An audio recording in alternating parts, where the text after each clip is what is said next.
This is you. All right, so maybe we should get started. Thank you all very much for joining us. This again is the now fourth meeting of the NDCAP group, the Vermont Nuclear Decommissioning Citizens Advisory Panel on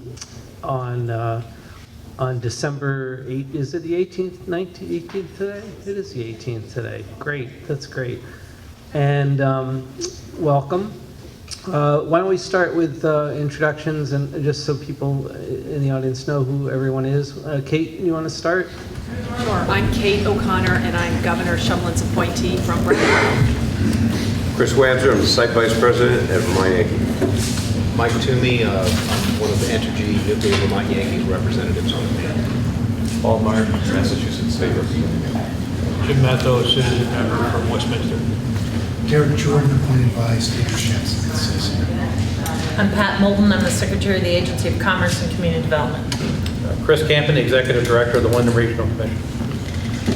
David Mears, Commissioner of the Vermont Department of Environmental Conservation. Bill Irwin, Radiological and Toxicological Sciences Program, Department of Health, delegate for the Agency of the Secretary, the Agency of Human Services. Mark McDonald, Vermont Senate. David Dean, Vermont House, appointed by Speaker Chap Smith.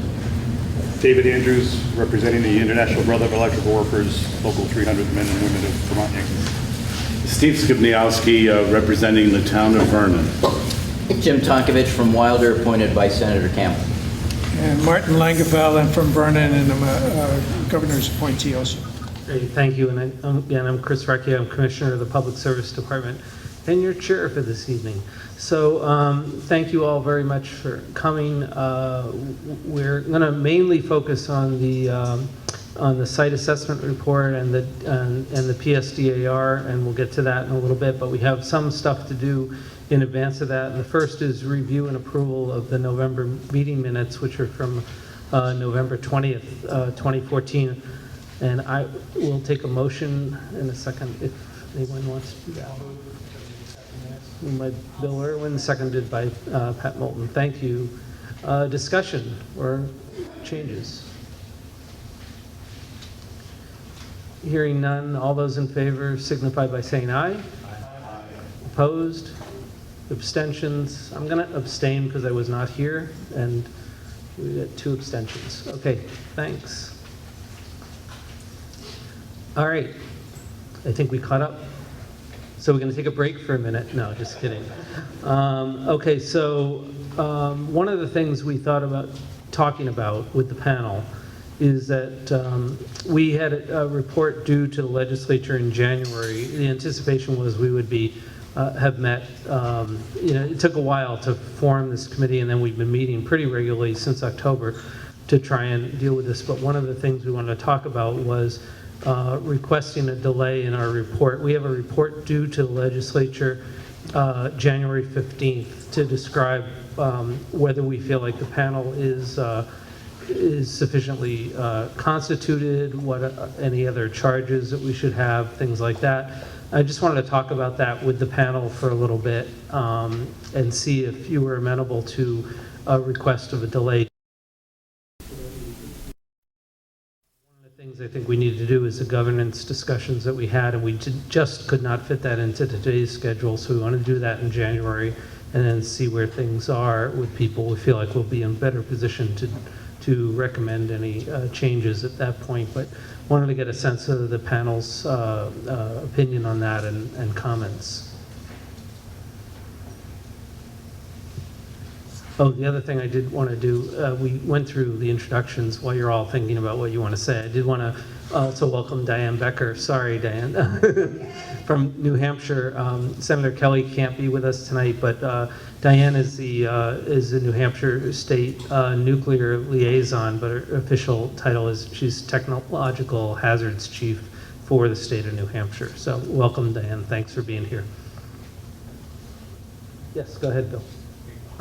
So relative to the annual report would seem to be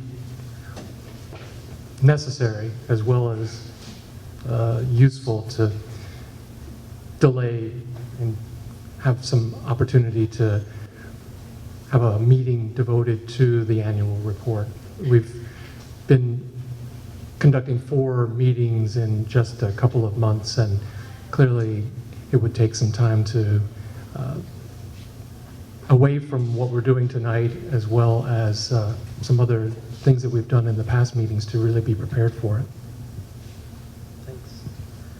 Any other comments from people? Thoughts?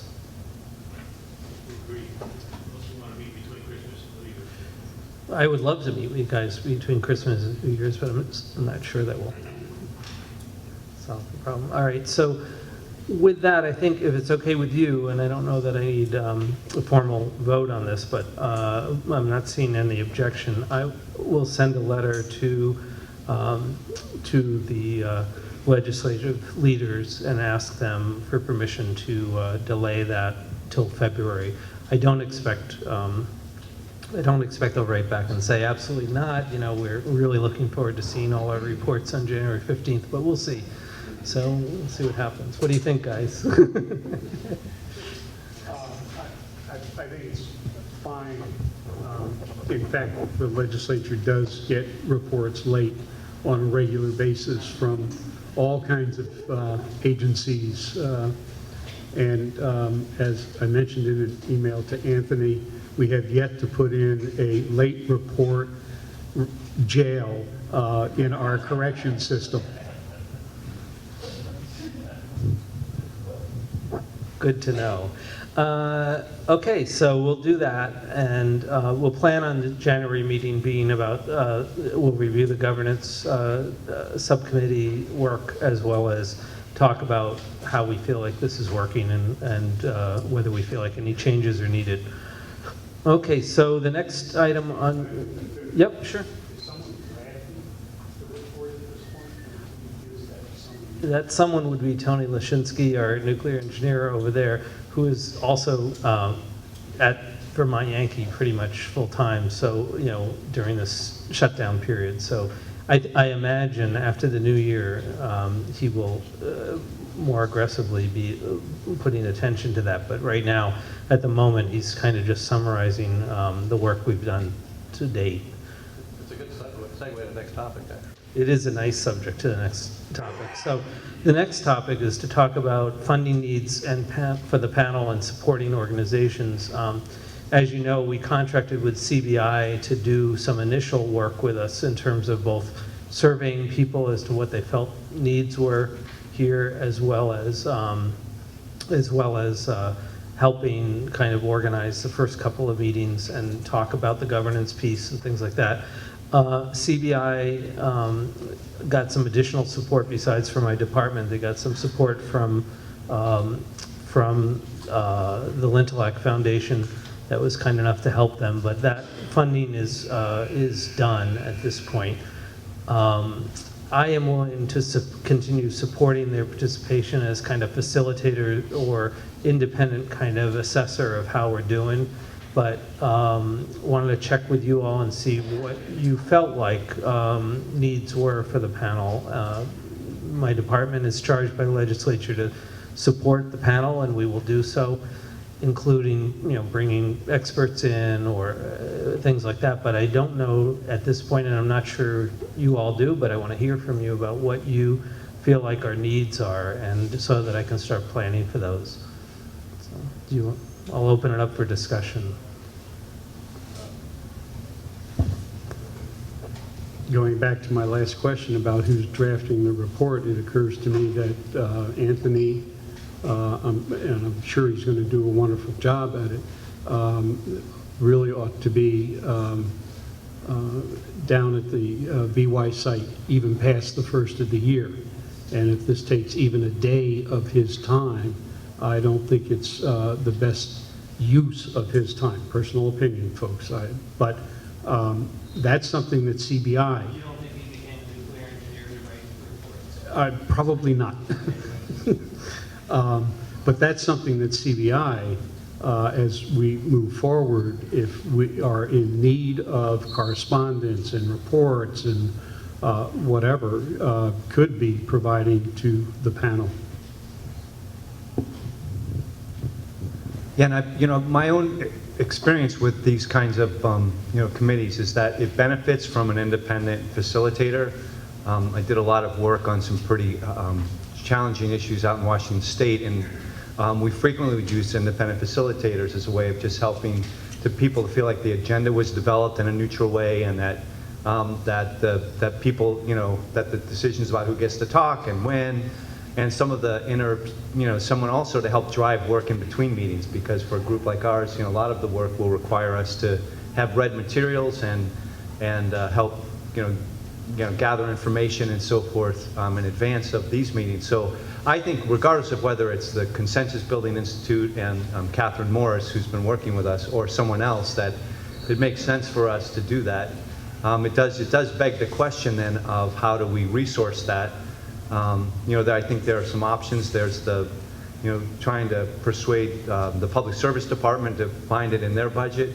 I don't want to speak for my colleague, but I know in my own budget that we're being pressed to, cut at the moment. We don't have lots of spare change around to help with new projects and new investments. Another option would be to seek payment from Entergy. I know, like in the Maine Yankee Citizens Advisory Panel, that it was not a merchant plant, but there was a regulated, utility regulated company that then, made the investment in facilitating and providing resources to the Citizens Advisory Panel. Or the state legislature would be another possible source of funding. We could ask the Vermont legislature, or perhaps the legislatures in, some proportion between Vermont, Massachusetts, and New Hampshire for some resources.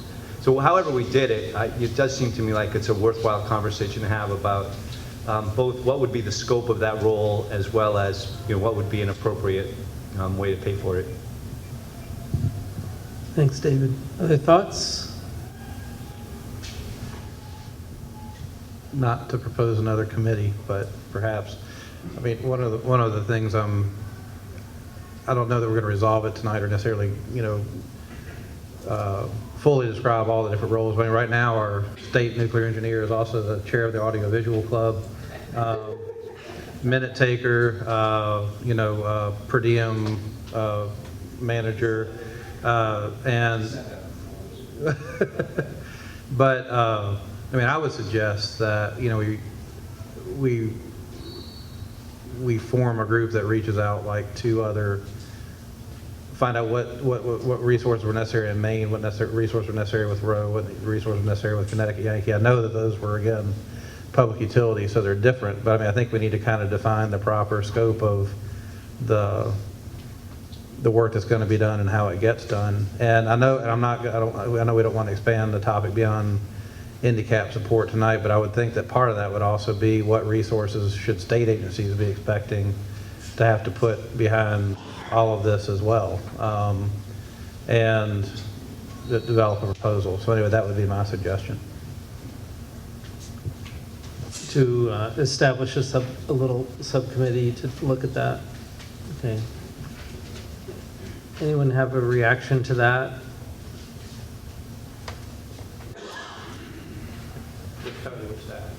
Of course, yeah, it goes without saying.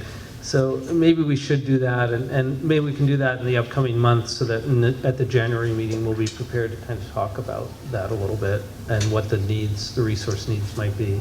Does that sound okay, people? Seeing heads nod, yes.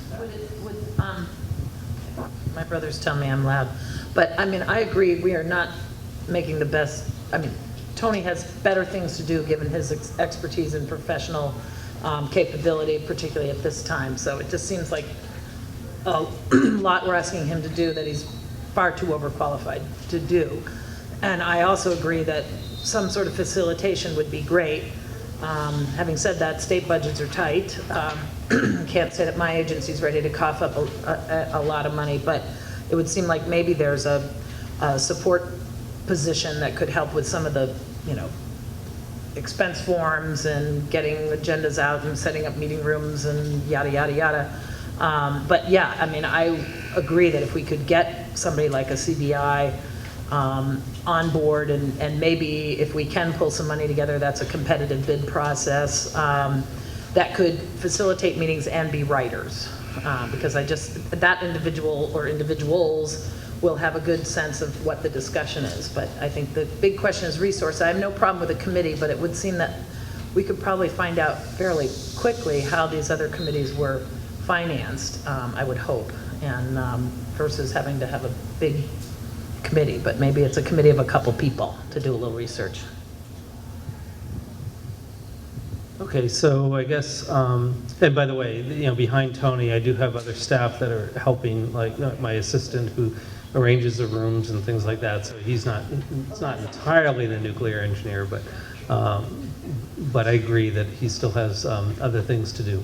So maybe I could just look for a couple of volunteers to help me go through this, and look for a show of hands. Chris? Anyone else?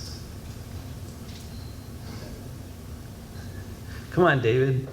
All right, Chris and I will figure this out. I can help. Okay, thank you, David. I do think, one of the points that David Dean has made earlier is that, in the context of the discussion about who should chair this committee, that, the goal is for this to be a citizens advisory panel and a citizen-led group. So I would encourage one of the citizen members of this group to be part of that discussion, because I think, I think our shared hope is that this really is not entirely a state-led, effort, that this is really perceived by the public and ourselves, and in reality is something that is meeting the needs of the Vermont, well, the regional public of folks who are interested in this. Right. Do you want to do that? Thank you, Kate. Got you down. Good. Okay. Any further thoughts on this at the moment? Go ahead. Just having this rotating in my head here, I feel strongly that since the legislature has formed us and we are helping the legislature decide how best we should be constructed, I really, as just one person, think that our seeking additional funds should be coming from the legislature. The only thing I would add to that is that the committee going forward is going to have to decide whether you want a freestanding bill or that it should in fact be built into an agency budget, because that's normally how monies will flow from the legislature. In other words, it's not you write the speaker a letter and he and John Campbell get together and decide to fund us. It's going to take a bill. I've noticed that that's not the way that happens. And as I say, my department is fully committed to providing whatever resources we can have and can, including if there's a budget component, being able to make that available. So that's a good suggestion. Yeah, I don't know that I'd see this as a separate bill, but rather additional funding to probably your department, Chris. Yeah. Yeah, that would be my preferred method, but short of that, then you need to talk a legislator into introducing a bill. Yeah. And I would just note, well, this may be a detail we don't want to, never mind.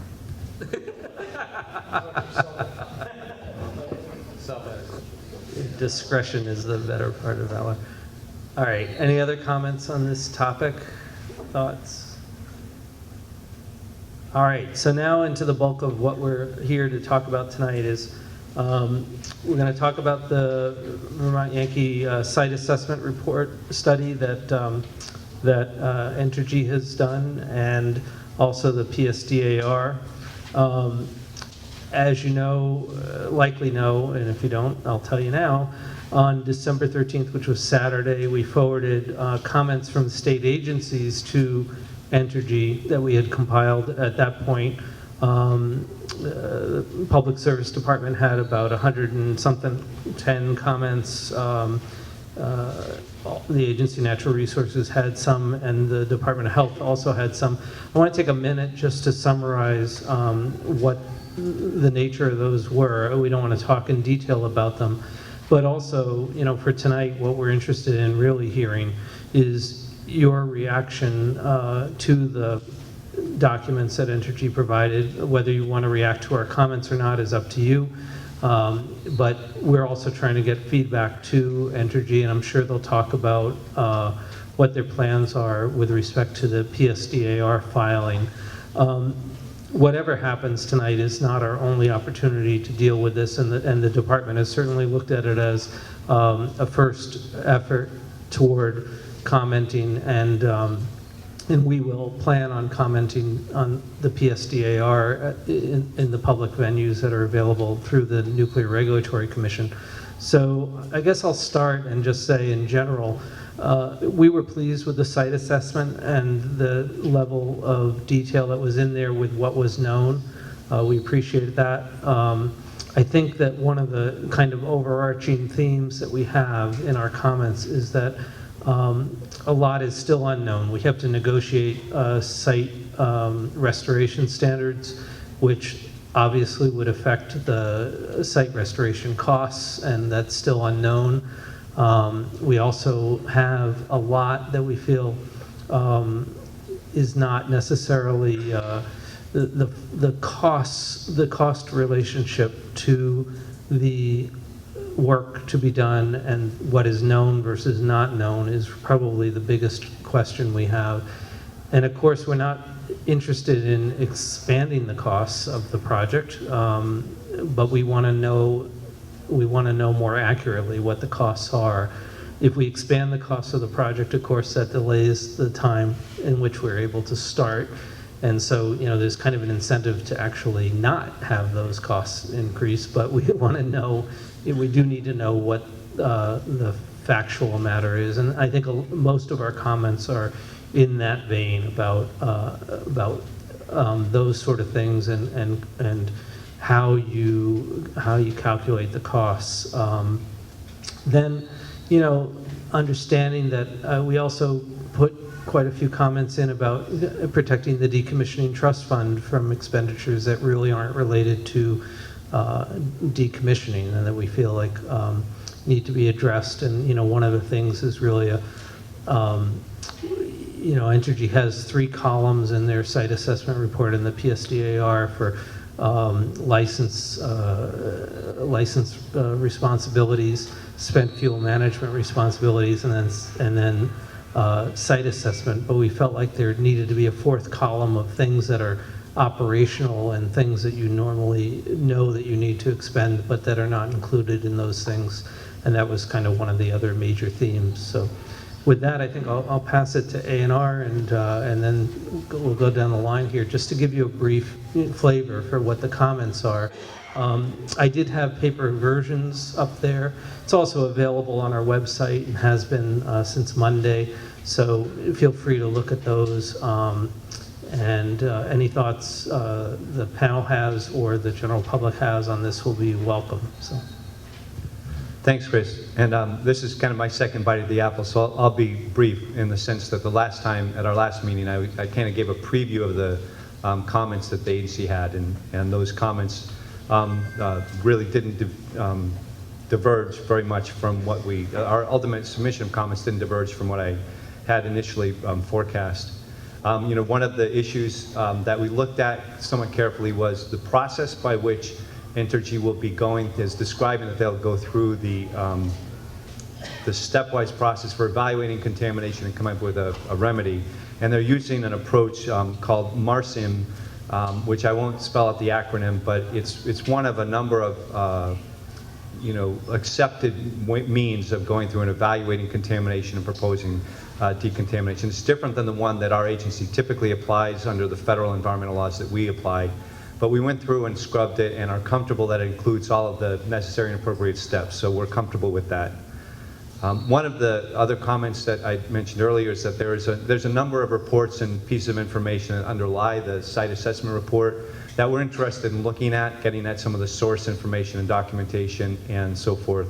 So we'll look forward to a conversation with Entergy about trying to get access to that so that we can be sure we've done all of our due diligence in reviewing that information. And as an aside, I'll mention, I think that I mentioned this in my last presentation, that one of the core documents that Entergy used was an assessment or an evaluation that they had done before they purchased the plant.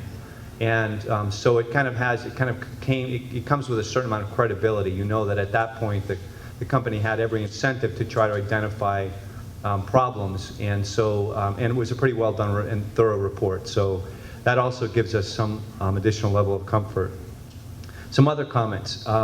We're interested in some of the areas that are considered, in quotations, potentially impacted areas. We're interested in getting some additional characterization information about those sites, what happened and what at those sites in the past, what remedial measures. So that I won't go into the details of all of those, but say for instance the chemistry lab.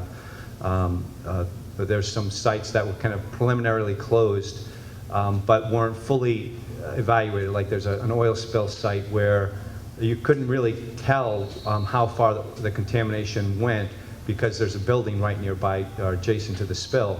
But when that building's removed, there may be some additional contamination under the building. So we want to make sure that there's some plan to look at that issue.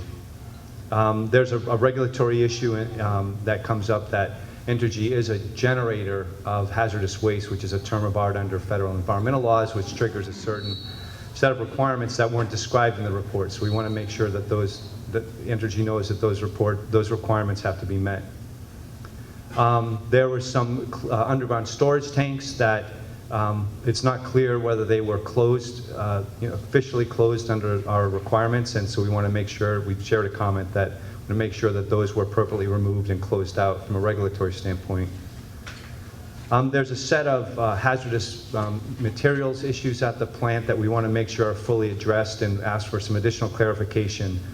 For instance, there's some PCB contaminated materials within the buildings that we want to make sure are going to be appropriately sampled and monitored, whether there's any mercury at the site and how that will be specifically managed. So these are issues that we think need some additional information and clarification.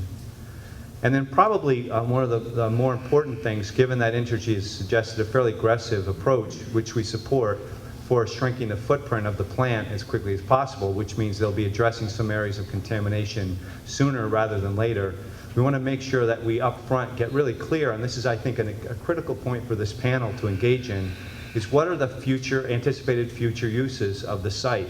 When you're making cleanup decisions of an industrial site, you have to be really clear on what the future uses are, because that drives the level of cleanup and the nature of the cleanup decisions. And so we need to make sure we're all in accordance on that. It's so much more expensive to change your mind after you've already done a cleanup. If you say we're only planning to use this for industrial use in the future, we clean up to industrial use standard, and then we change our minds at some point in the future, we'll have added substantially to the cost. So we just need to make sure everyone is in agreement on that issue. And again, I think that's an important place for this panel to engage in the discussion. So that's a quick summary. There's more detail, of course, to all of this. And I should add as a caveat that this was, for all of us that commented on this, it was a fairly short time frame for evaluating a relatively complex set of issues. And so we did reserve our rights to, as we gather new information and have additional time to look at these issues, that we may have additional comments and concerns to raise at a future time. I appreciate the comments of the Agency of Natural Resources. We have similar perspectives, and it's good to have both to make sure that what results there at the site is clean and healthy. The assessment study, as we portrayed it, was indeed very useful, as I described at the last meeting. It's exceptional reading for the public to help them to understand the history of events there and what kind of legacy will remain there while the plant is in storage, awaiting the eventual dismantling, decontamination and dismantling. And because it's such a large storage site for radioactive materials, we believe that there are three critical components that we would like to make sure are protected in all stages of planning, including the post-shutdown decommissioning activity report and in the reality of operations and interactions with the staff on a routine basis. And they are continuous engagement with all relevant parties, with the Department of Health, periodic inspections of the plant by the Department of Health, as we have, and comprehensive monitoring of the environment. All three of these things are well practiced and documented as values for members of the public and the protection of public health.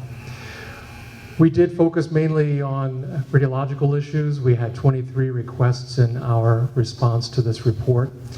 We were quite pleased with the description of events, but we were somewhat concerned about the lack of detail and some of the areas that we have the greatest concern are under two time periods. The first is in probably what's likely to be the first 5 years, starting January 2015, where they prepare for safe store and then transfer fuel from the spent fuel pool into dry casks. And the second, sometime in the future, is the actual decontamination and dismantling. That latter period will likely be the greatest period of industrial activity in Vermont, and it will be with the largest amount of radioactive material in this part of the country, let alone in Vermont. And so it's very important that we have the capacity to do those three things I mentioned above. We also recognize that while the plant's not operating, it's still going to present concerns as this very large site for the storage of radioactive materials, especially for fire. And we didn't see sufficient address of fire protection, and I'd like to see further evidence of that. We went on to be concerned about the independent spent fuel storage, in particular with regard to the greater than Class C waste casks. 3 of those are dedicated to the cut up of the reactor vessel internals and other components that are literally too radioactive to ship and to store, and so they're stored on site. And we've heard that it's likely that the radiation levels from those may be too great to stay within the state's direct gamma radiation levels. So we hope to find out how they would find ways, perhaps with shielding or other steps, to prevent those radiation levels from exceeding the 20 milliroentgen per year that at the site boundary. We also wanted to see reiteration of the explicit statements of compliance to the VDH radiological health rule. We feel that that rule complements the NRC's regulations and is more protective of the public and the environment, and as such, as has been done in both the Memorandum of Understanding, the Settlement Agreement, and in past dockets of the Public Service Board, confirm their acceptance of that rule would be very beneficial to us. We also are very concerned about statements in the site assessment study regarding the size of the site and how close it is to populated areas, 910 feet away from the site boundary on the west side, 1,500 feet from the Vernon Elementary School. It's actually not too much further from Hinsdale Elementary on the other side of the river in New Hampshire. And we're, with that, quite concerned that there's sufficient radiological environmental monitoring, not only of direct gamma radiation, but all of the effluents that might rise from that site. And we believe, again, that their own monitoring needs to be independently verified by Department of Health monitoring to make certain that we have two means of verifying what the real circumstances in the environment and for public health are.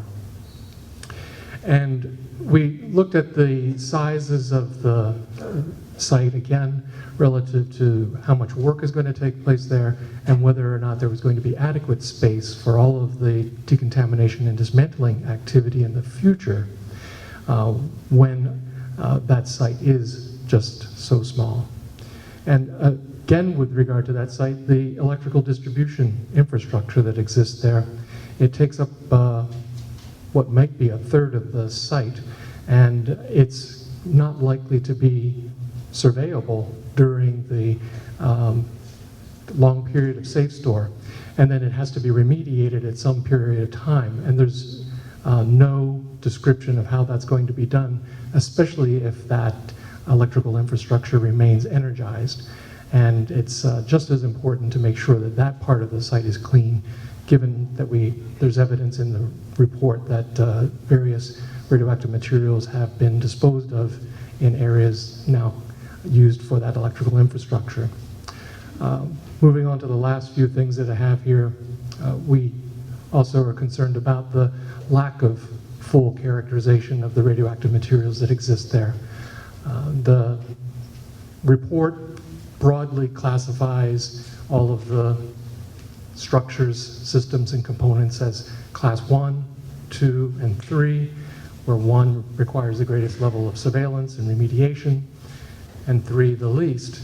But really, that kind of classification with that kind of broad brush doesn't give any great sense of exactly what conditions are there. And sadly, we won't know that until maybe decades from now, when the final site survey and planning for license termination is underway.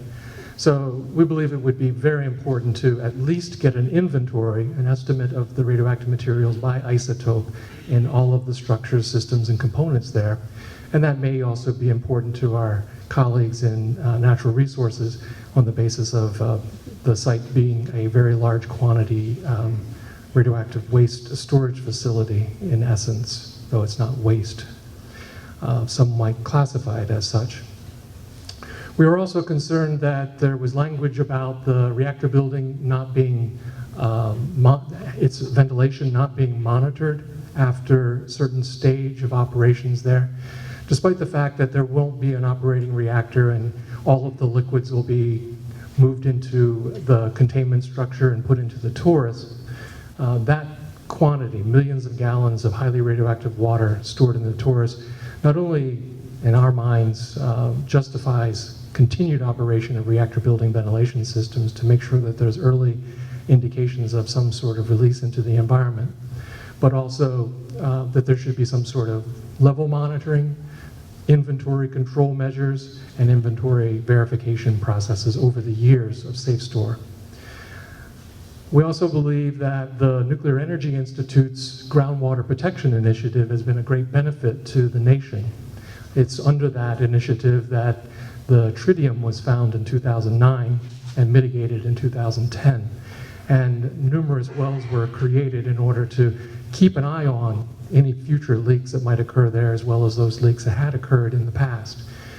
The site assessment study does not commit to that groundwater protection initiative, and in fact says that that groundwater protection initiative is designed for operating plants. And with the lack of genuine regulations on how to manage environmental protection, radiological protection, public health protection during decommissioning, and very limited guidance from the NRC and others, we believe it's very important for that kind of program to be adhered to through license termination when that might occur some decades from now, rather than cease at the time of no longer operating. The last couple of things are related to waste. First, we wanted to verify that there was a financial analysis, that there was sufficient, not necessarily financial, enough volume and capacity at the Waste Control Specialist Facility in Texas. Vermont is a party to the Texas Low-Level Radioactive Waste Compact. It gives us great advantages over other states in the country. And it's especially because of the decommissioning of Vermont Yankee that we are fortunate to have some allocated space there. I think it would be valuable to have an explicit evaluation of that capacity to make sure that there is adequate waste disposal for all of the materials that are going to be decontaminated and dismantled from Vermont Yankee in the final stages of the decommissioning.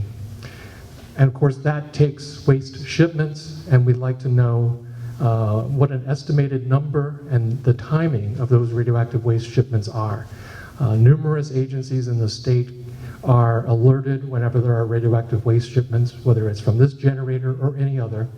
And it's important for law enforcement, for members of the general public, for towns, and of course for many state agencies to know when these are occurring. And during the decontamination and dismantling, it's likely to be one of the largest number of shipments that we'll likely see, and it would be useful to have some sense of that as far as numbers and the types of those kinds of shipments.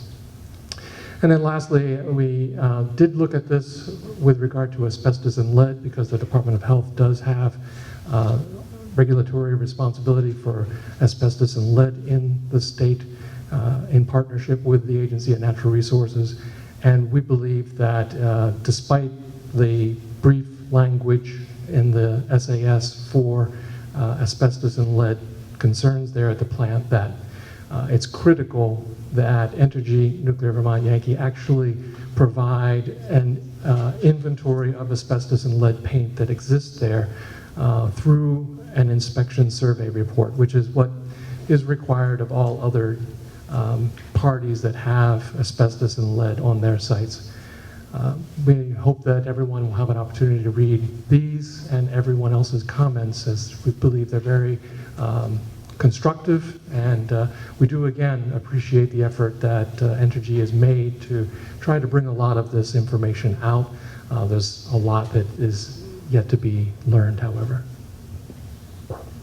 Thanks, Bill. And I should also mention that we forwarded to Entergy, in addition to the agency comments, written comments that we had received from the town of Brattleboro, the Wyndham Regional Commission, and Tom Buchanan individually. So at this point, give Mike or Chris a chance to talk about how you've received these comments and more about the process. I know that these are a lot to go through, but to the extent you want to respond publicly, that's fine. But to the extent you need more time, that's also understood. Thank you, Commissioner. And I appreciate the comments. We did receive those on Saturday, and the process that we have used is we have had the team of people who are responsible for drafting and filing. The PSDAR have done a very thorough review of all of the comments that we received, both comments from the state and the comments from the public that were forwarded by the state. And in accordance with the settlement agreement, we have reviewed those comments. We have taken them into consideration. We have made some changes to the PSDAR as a result of those comments. Not necessarily every comment provoked us to change what we were planning to file. And so we have gotten what we needed in terms of input from the state. We will be filing the PSDAR tomorrow with the NRC. We are also planning, although we were not required to do so by the settlement agreement, we are preparing a document to send back to the state that responds, not in a combative fashion, but just provides a response on each of the comments that we received from the state entities. And that will provide at least some information to the state to let you know how we treated the comment. There will be some additional information in the final version of the PSDAR that was not in the draft PSDAR. And so an example would be there was a couple of comments requesting additional information on a point. The response back may simply be, please see section 82.5, which contains that more detailed information. And that is the sum and substance of our handling of those comments. And we did not plan and do not plan to address those specific comments here this evening. Fair enough. Thank you.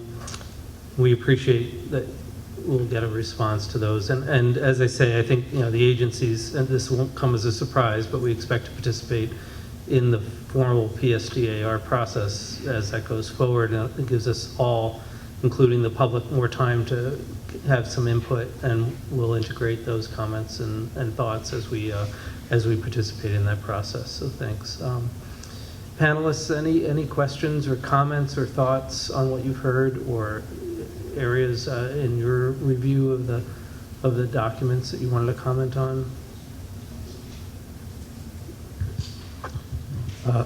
I just want to say on behalf of the Wyndham Regional Commission that we really appreciate the thoughtful and thorough comments that the state provided. Right now, it's pretty much me who's dealing with all this, and I don't really have the background or expertise to always exactly know what I'm looking at. So looks like you guys retained some help, and very much appreciate the thoroughness because it helps, I think, explain to the general public just the scope of questions that exists out there. And just one other,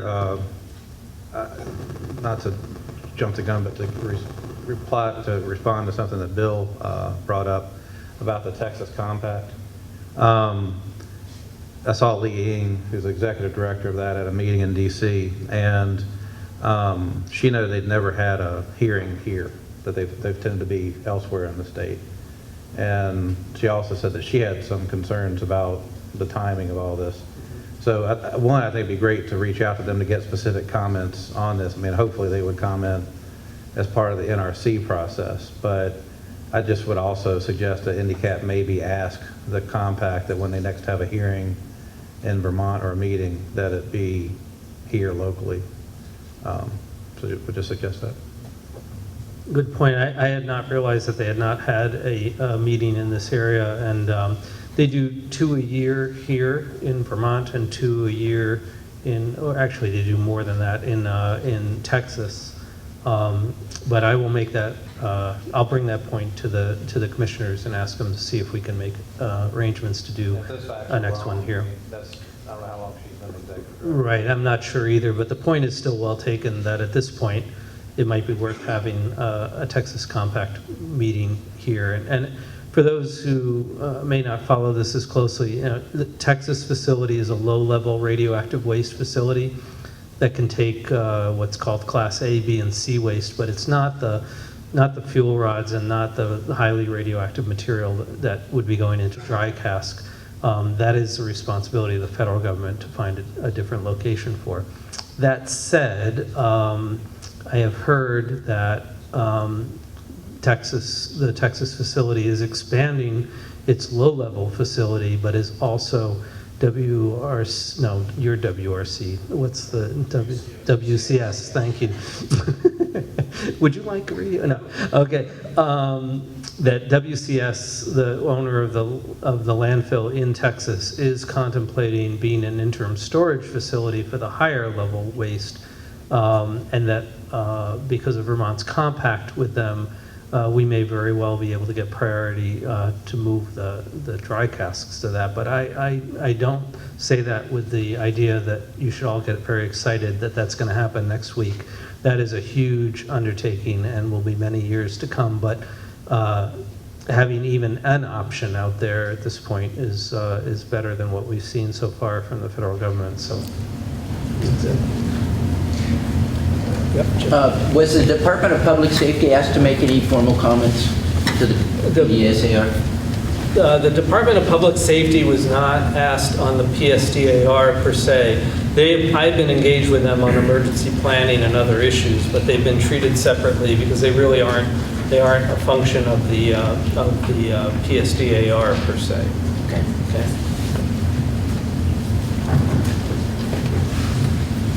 Any other comments? Yep, go ahead, Shane. Get that.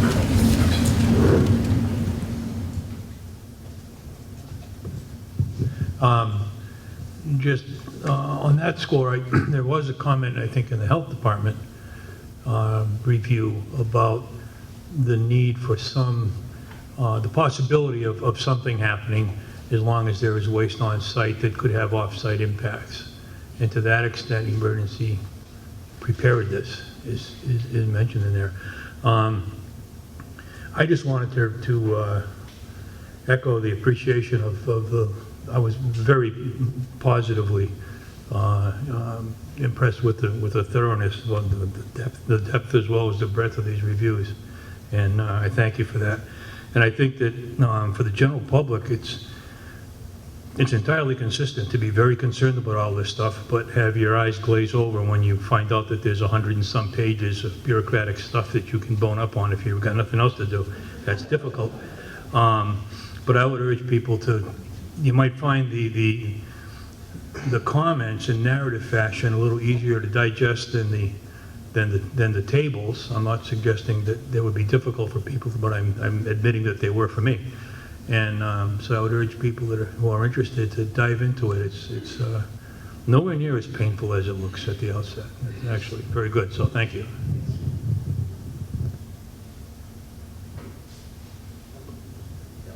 Just one last comment about this relates back to the panel needs, et cetera. I mean, I think you guys did retain some external help to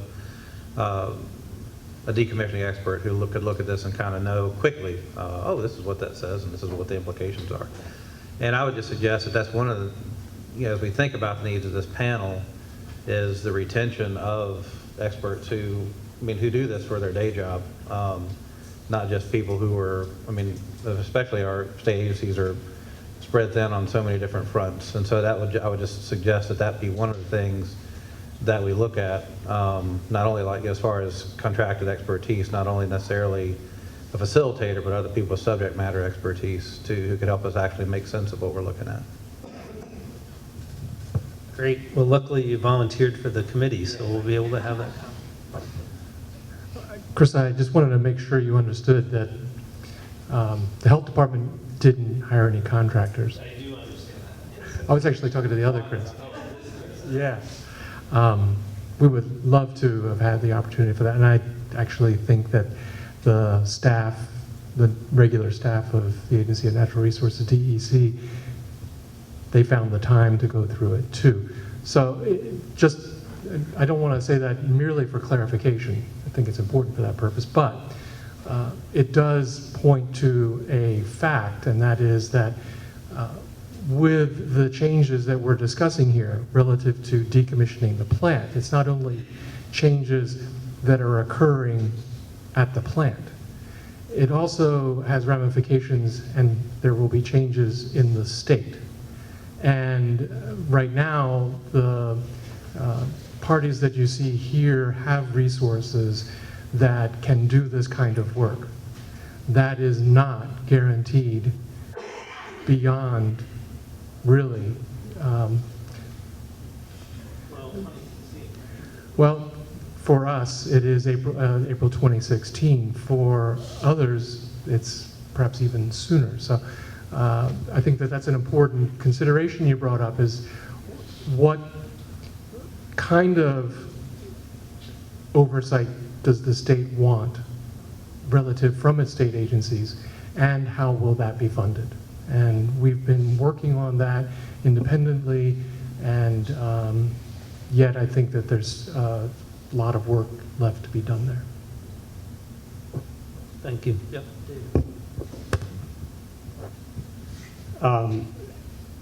Going beyond the resource issue, in terms of having looked at this and expecting a written response from Entergy to what's been raised as observations and concerns, my concern is, okay, it's here, this is what our department, public service department says. Yankee comes back and says, off the wall, you don't know, you don't understand. At that point, this panel, in its advisory role to the administration and to the legislature, has to be able to sort that out. And that means I can't do it, all right? That means we need to have that outside expertise. And then we're back to talking about what Commissioner Mears brought up, that in the process of resolving those questions, that everybody here feels that it's an independent third-party process to get to the point where we think we understand the issue and the panel is prepared to take a position. So I'm glad, Chris, you brought this up, because I I can't wait to read the responses and see how I feel about it at that point.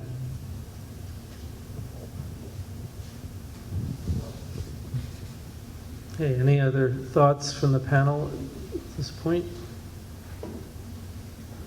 Okay, well then, what I'd like to do is, up, go ahead, Mike. Green. I think it's worth noting that there are two distinct activities that are involved here. And one is, under the terms of the settlement agreement, we agreed to provide the state with an advance copy of the PSDAR in order to allow the state to review it and to allow us to receive comments in order to inform us of any concerns the state had as we prepared to file the PSDAR. That provision of the settlement agreement is independent of the later subsequent creation of the NDCAP, and it at least is not my expectation, although certainly we can talk about whatever issues the committee wants to talk about. I don't believe there should be an expectation that this body will, quote, resolve any issues regarding this particular filing. I mean, we will be making the filing, and then certainly the state members of the panel collectively or individually can participate in the NRC process, but I'm not even sure what the time frame is within which we will provide a written response. The main concern on our part of providing a written response was quite frankly out of a matter of respect for the state and all the work that went into preparing the comments. We thought that even though the settlement agreement did not provide for a written response, that the state was entitled to a written response given the amount of the work that went into those comments. So that's, I'm not sure we need to resolve anything about that question of whether there'll be resolution, but I wanted to make that statement just for the record. Yeah, fair enough, and thank you for that. I guess what I would say is, the state and certainly the Public Service Department expects to fully participate in the NRC process, which will occur over the next couple of months, and we consider it important to understand what this panel thinks and what their concerns are and feedback. So I will of course share. I appreciate that you are planning on responding and letting us know how you're addressing these comments. We'll share that with this group. They'll have that information and hopefully talk from a knowledgeable standpoint of that. But I get your point, and for us, any and all input is important. It doesn't mean that we agree necessarily with all the comments we receive, or we'll try and resolve all of them, but nonetheless, it's good to hear about them. So we will make an effort to do that. Just wanted to put out for consideration at this point in time, glad to see that we're quite ahead on the agenda, that you're going to mess that up, aren't you? Just kidding. Just kidding, Bill. You're daring me? So tomorrow, a 90-day clock starts ticking. And I'm not sure if any of us really know what the process is. For example, I know that there's a 90-day comment period, that there is going to be a public meeting, that it's going to be chaired by someone. We're not sure exactly who that is. And I wonder if we could have some elaboration on it. Perhaps Entergy knows more than what we do.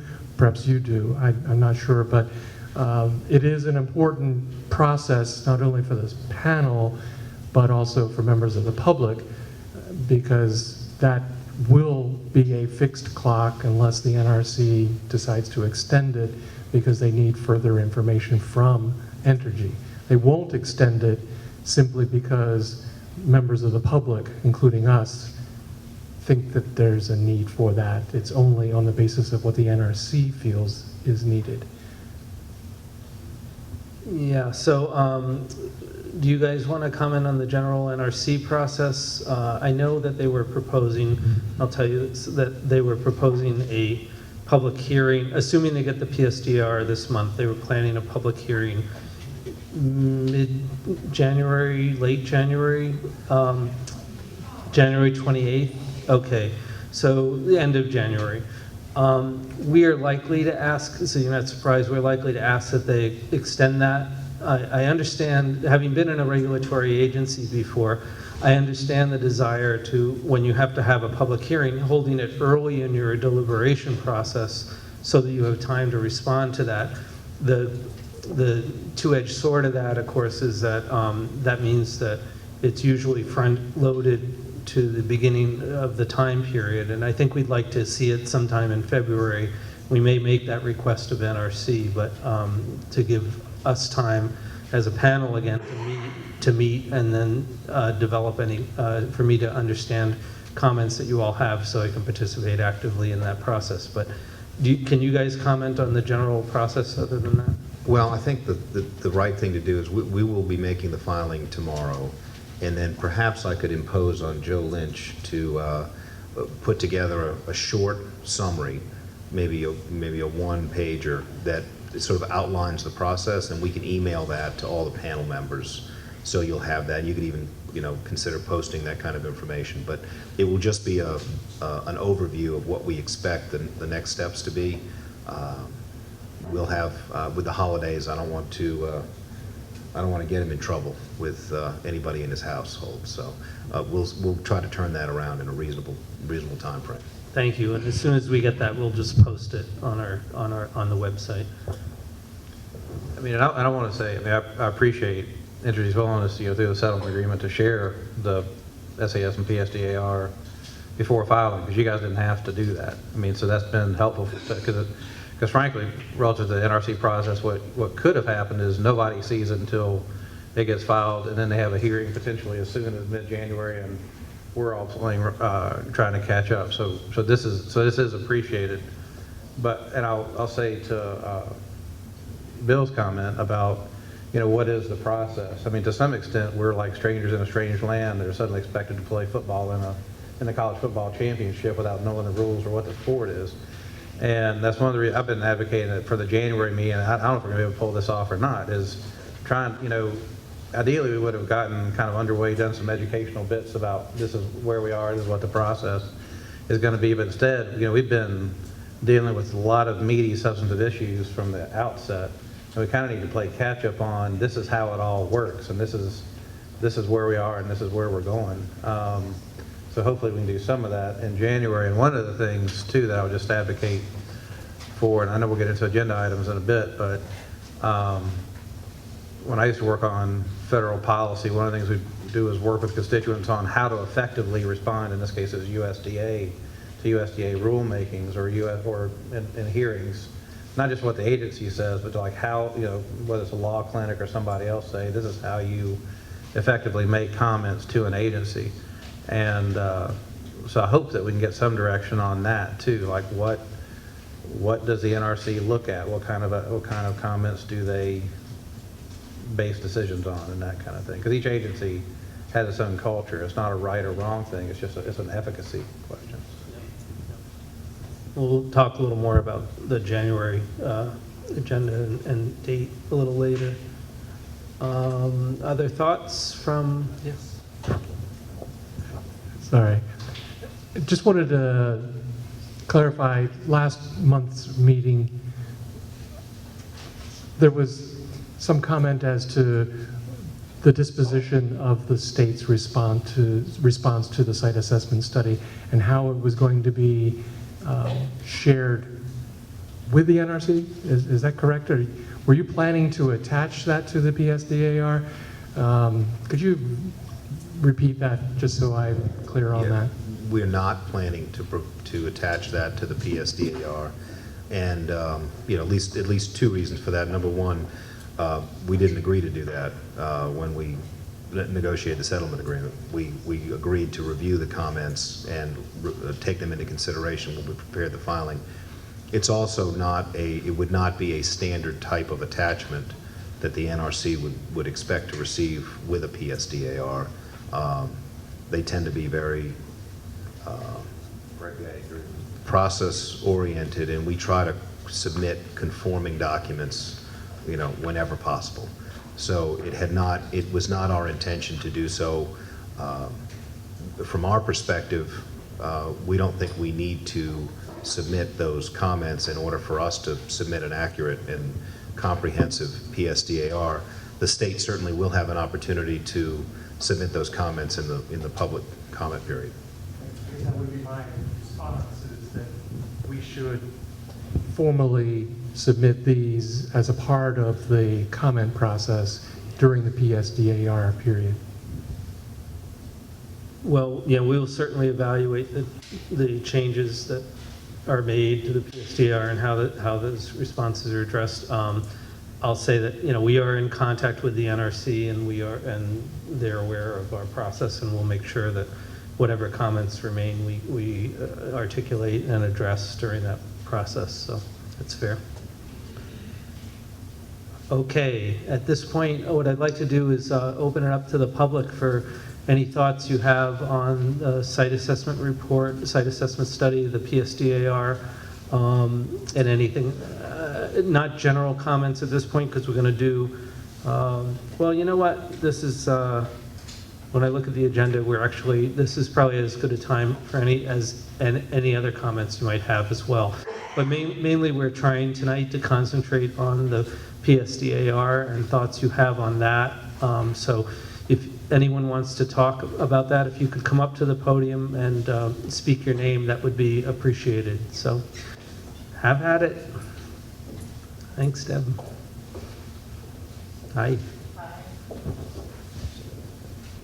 And I think we probably have plenty of time, but but if we could do like maybe 5 minutes or less in the first round, and we'll come back to people if we need to. Thank you. So, my name's Deb Katz. I'm with the Citizens Awareness Network. I don't even know my own name anymore. Must be getting late. So, what I'm struck by is a couple of things. First, I just wanted to mention that the bill that passed that mandated your existence actually says that the department, the Agency of Natural Resources and Human Resources are supposed to provide administrative support for the committee. So that's a baseline of where it's supposed to start. Which we are doing. Yes, but that's and the funding came from 30 VSA Section 22, which was a utility tax. Yeah, that's my budget. Yes, that's your budget. That for clarification. But I guess part of what I'm struck by, because Ken has been through the decommissioning of Yankee Row and Connecticut Yankee, is that the devil is always in the details. And the concern we have with the PSDAR, and it's not just with Entergy. Entergy met the requirements that the NRC sets and met the requirements for the site assessment, but it doesn't give specifics. And it doesn't give commitments in it about to what extent it will do the cleanup. My concern is that all of the concerns that have been raised are very valid and very important to address. But the danger in it and the struggle is that it's harder to address it when you don't have specifics about how far down Entergy will look for contamination, how will it decide where the test wells are going to be, issues about what is the person that's used to decide the amount of radiation that can be left at the site. For the NRC, that's a 250-pound adult male, not a child that lives or is at a school 8 hours a day. There are all of these issues that are actually very important to understand that go beyond the what Entergy generically is required to do, and yet impact this community and this state a great deal. So I'm just going to focus on one of them because it was actually raised in terms of human resources and the issue of the fact, which is hard to comprehend, that while this, even though it's not called a major federal action anymore, it basically is, that there is a school across the street when there ostensibly going to move millions of curies of high-level waste from a fuel pool suspended 7 stories in the air into approximately 60 canisters of concrete steel on the site. We are really concerned about the exposure of the students at that school and how this issue can be mitigated. This is not a generic issue anymore, it becomes specific. And I think it's really important to address that. Thank you, Deb. I'm happy to share my soda with you if you need something to drink. Thanks. Anyone else? Oh, go ahead. Yeah, Howard Schaefer, Enfield, New Hampshire, professional engineer, nuclear engineering in Vermont and other states, and startup engineer at the plant, as you know. First, I'd like to thank you, Commissioner, for including in the record of the second meeting the material that I provided on the fuel pool.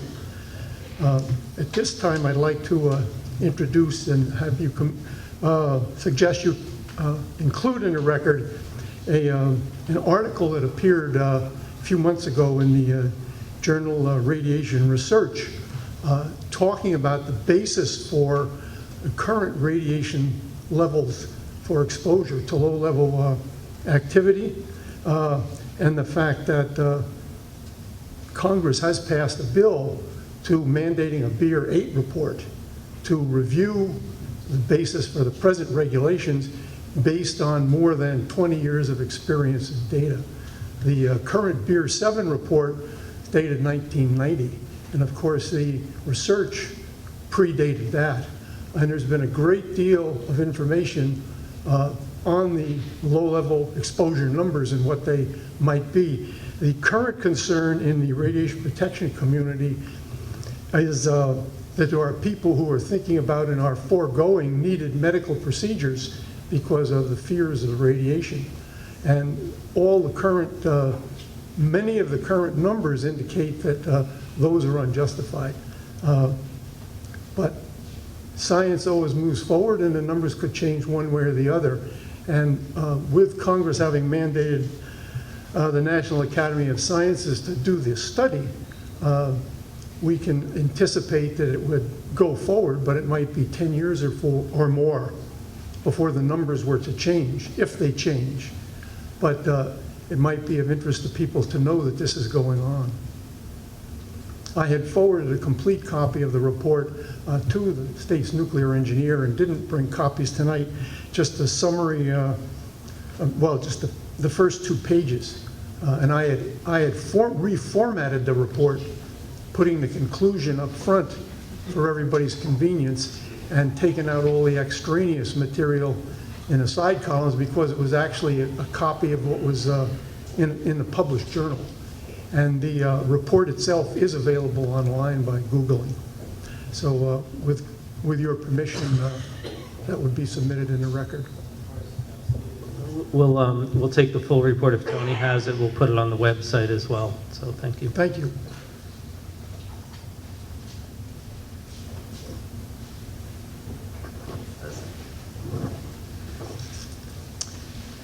Hi, I'm Leslie Sullivan Sachs. I'm from Brattleboro. I'm speaking tonight as a representative of Fairwinds Energy Education.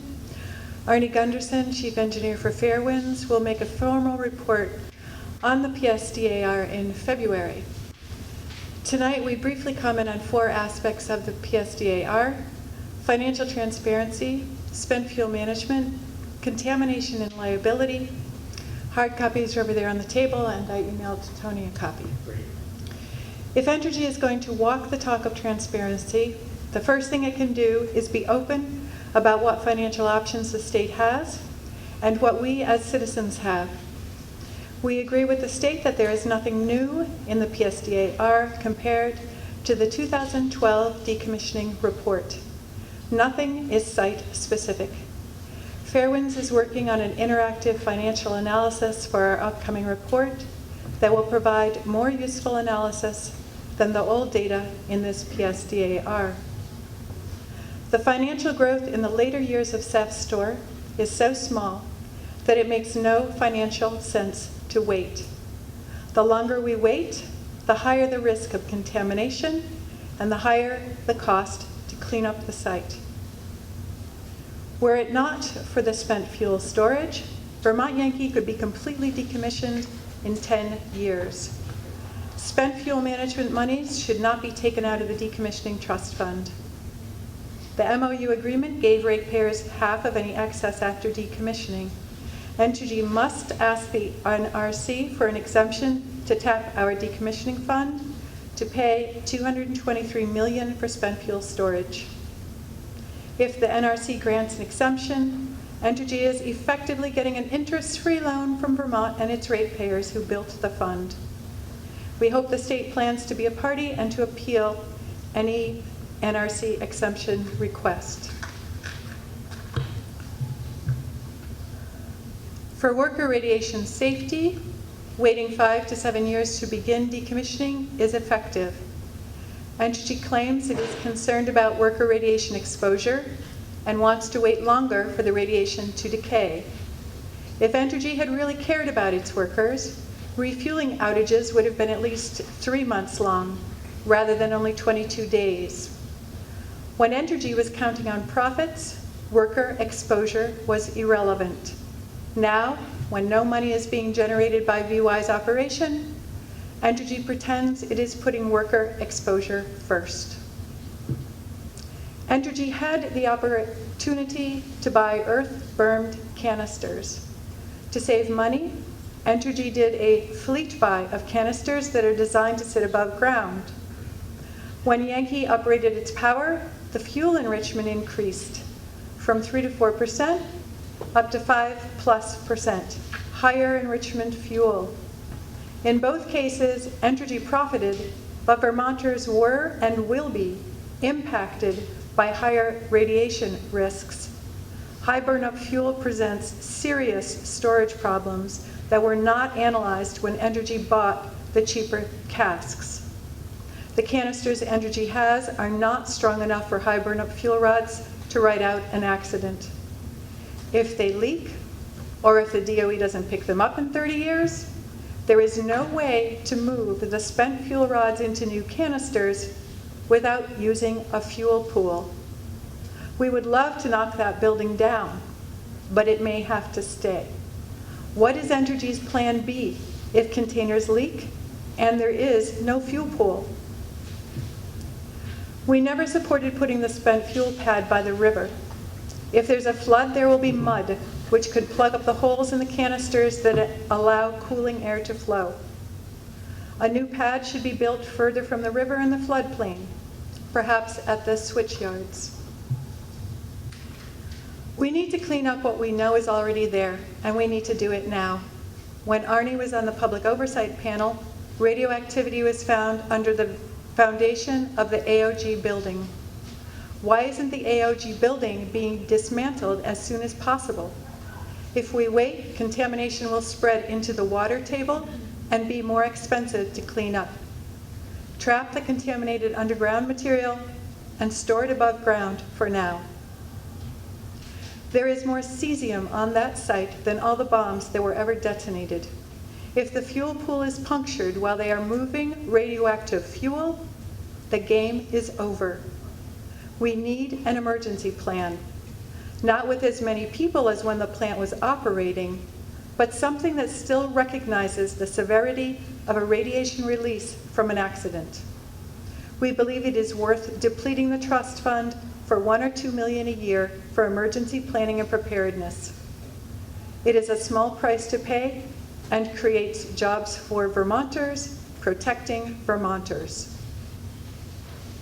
Entergy simply does not know where all the leaks from underground or buried pipes are. A building deemed safe to dig 3 feet below surface could have contamination starting at 3 feet 1 inch below surface, or 5 feet. A fund should be created now for what Entergy does not find, but future potential buyers inherit, so the state is not left with this liability. This time is fraught with danger when a reactor is running at less than full power. We are all counting down the days, but it is not inconsequential. We will breathe easier when the aged Vermont Yankee plant is fully shut down. Thank you very much.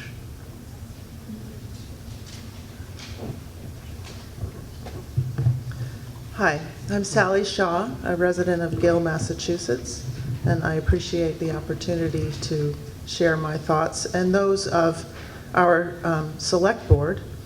I have a letter to read that was sent, I believe, today, if not, it will be tomorrow, to the following people: U.S. Senator Edward Markey, U.S. Senator Elizabeth Warren, U.S. Representative James McGovern, State Senator Stanley Rosenberg, State Representative Denise Andrews, State Representative-elect Susanna Whips Lee, the Honorable Allison M. McFarland, Chairman, Nuclear Regulatory Commission, Commissioner Christopher Recchia. Yeah, that's good. And Kurt Schwartz, Director of Massachusetts Emergency Management Agency, regarding continued funding for emergency planning in the EPZ around Vermont Yankee. Gill is one of the 18 towns in Massachusetts, Vermont, and New Hampshire to have some or all of the town within the 10-mile radius of the Vermont Yankee nuclear plant in Vernon. This means that we are within the plant's emergency planning zone, EPZ, an area that has in place, maintained, and predetermined protective action plans designed to avoid or reduce potential exposure to radioactive materials. These action plans include sheltering, evacuation, and the use of potassium iodide where appropriate. Entergy Nuclear, the parent company of Entergy Vermont Yankee, has applied to the Nuclear Regulatory Commission for an exemption that will allow it to end funding for the emergency planning zone at the time of the plant's closure. Additionally, Entergy Nuclear has asked the NRC for an exemption that will allow the plant a fourfold increase in the amount of time it is required to notify surrounding towns of an emergency.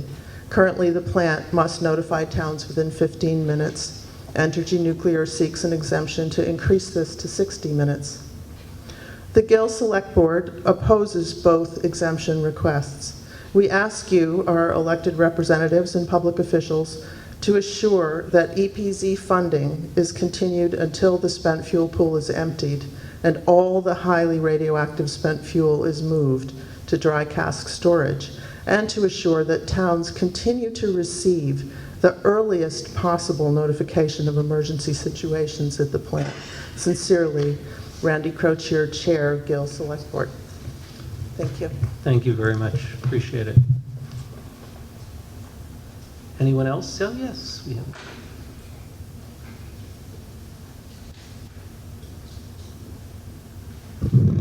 Hi, I'm Carol Levin, and I'm on the New England Coalition on Nuclear Pollution Board, and I'm really here as a carrier. I have two personal questions, though, for Entergy. One is, why has there not been any money put in the decommissioning fund from Entergy since you bought it? And two, if you're going to do things with SafeStore, how will you know that your company is going to be in business 60 years from now? Those are just my personal questions. But I'm really here as a courier for Ray Shaddis, who is our technical advisor. And I would like to give Chris you this document of his response on comments to the SAS and the PSDAR. Great, thank you. I'm happy to take them. Thanks, and by the way, all these comments will get out to each of the panel. If you can email it, that's great, but otherwise I'll scan it and be happy to do that. We'll make sure these comments, all these type of comments are on the website, as well as get to all the panel members, just to make sure everybody's clear on that. Yes, go ahead. Leslie, did you have a question, or did you want to come back up? Well, you said email it to the panel. No, email it to me or Tony, and we'll email it to the panel, so, yeah. Can you put that on your website? Yes, that's a great idea. Thank you. Tony, you got that one? Okay, good. Yes, go ahead. Hi, I'm Sandy Kosterman. I'm a resident of Greenfield, Massachusetts, and I live within the 10-mile emergency planning zone. And I'm very concerned about the exemptions that are being requested. So I have in my possession the resolution that is currently under consideration by the Greenfield Town Council, and I would like to read that to the panel. This is a proposed resolution regarding Vermont Yankee. Whereas areas within the town of Greenfield fall within the emergency planning zone of Vermont Yankee, and whereas the town of Greenfield hosts an emergency evacuation reception center at Greenfield Community College, therefore, let it be known that the town of Greenfield, as voted upon by its town council, supports the state of Vermont's efforts to require Entergy Incorporated, the owner of Vermont Yankee, to continue emergency planning zone coverage for the present 10-mile radius around Vermont Yankee until the spent fuel pool is empty and all highly radioactive spent fuel is in dry cask storage. And therefore, the town of Greenfield requests that the Nuclear Regulatory Commission deny Entergy Incorporated an exemption which would allow the end of funding for the above described emergency planning zone. And therefore, the town of Greenfield asks the Nuclear Regulatory Commission deny Entergy's request for an exemption to increase notification time of a problem at Vermont Yankee from the present 15 minutes to 60 minutes. And I'd like to submit this to you. Yep, that's fine. I'm gonna give them to Tony, and we'll scan them and get them on the website and to the panel members. Thank you. Okay, that's okay. That's pretty good. That's fine. I'm good. Thank you. And I'll pass these around just for the panel members to get a sense of them, but we'll make sure we get these to people as we go. Yes? One question, that's a resolution currently under consideration. Yes, could you let us know if and when that gets finalized, would you let us know that? Thank you, that would be great. You could email it to Tony Lashinsky, and if you don't have his email address, I'm sure he'll provide it. Yeah, with his business card on it. But it would be good to know if that's officially executed. Thank you, Pat. Good point. Okay, very good. Right now, it's in committee, and it has to be in committee before it goes to full town council. Fine. Thank you very much. Appreciate it. Anyone else wish to provide comments at this point? Anyone who provided comments and got a chance to get water want to come back? Okay, Deb. I wanted to spare everyone my choke. Yeah. I think it's good to spare yourself from that first. And then, yeah. I just want to talk about that there's a tension in this whole situation, which I experience, and I'm sure members on the panel experience, which is the issue, which is Entergy is providing this information and being very forward with it. At the same time, that there are ways in which the board, the panel doesn't have a lot of power in this situation to actually affect what Entergy does. I mean, I guess you guys could plead a lot, get down on one knee and do that, but the ability to actually try to negotiate is limited. I think, though, that it would be important at times for the panel to be able to bring in experts, to just hear another perspective from Entergy's about certain kinds of decommissioning activities, whether there's agreement on it, whether that is best practice in terms of it. Because there may be a way, and I may be being very forward to Entergy at this point, that if there's actually a way to discuss at this table things that will not cost more, but actually could make sense, that there may be a way to attempt to negotiate here outside with the understanding that Entergy sets the rules and cuts the cake the way it wants. But potentially, if people understand what is possible, what's being done in the industry in different places, that there may be a way to actually meet at times somewhere in the middle, because I think as the state, this is a precedent setting for the state, it's precedent setting for Entergy. And I think everyone actually wants to make this site as clean as possible. And I also want to say that this is a compromised site. Most nuclear reactors do not sit in neighborhoods. I really want to go back to that, because I could imagine it may be maddening for them to think of cleaning something up in the middle of a neighborhood. But I know for me to think of that, I mean, I live 4.5 miles from Yankee Row. Row is a 2,000-acre site.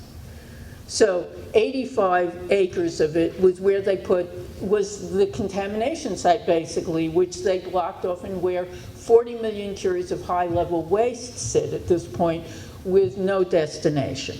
And Connecticut Yankee was also a much larger site on the Connecticut River, where they were able to really separate the pad off from the community. I mean, it really sits on a peninsula away from the rest of the site, and the site itself was really tucked in away from any population. And it's true, the population of Vernon is small, so maybe we should be less concerned. It's not New York City.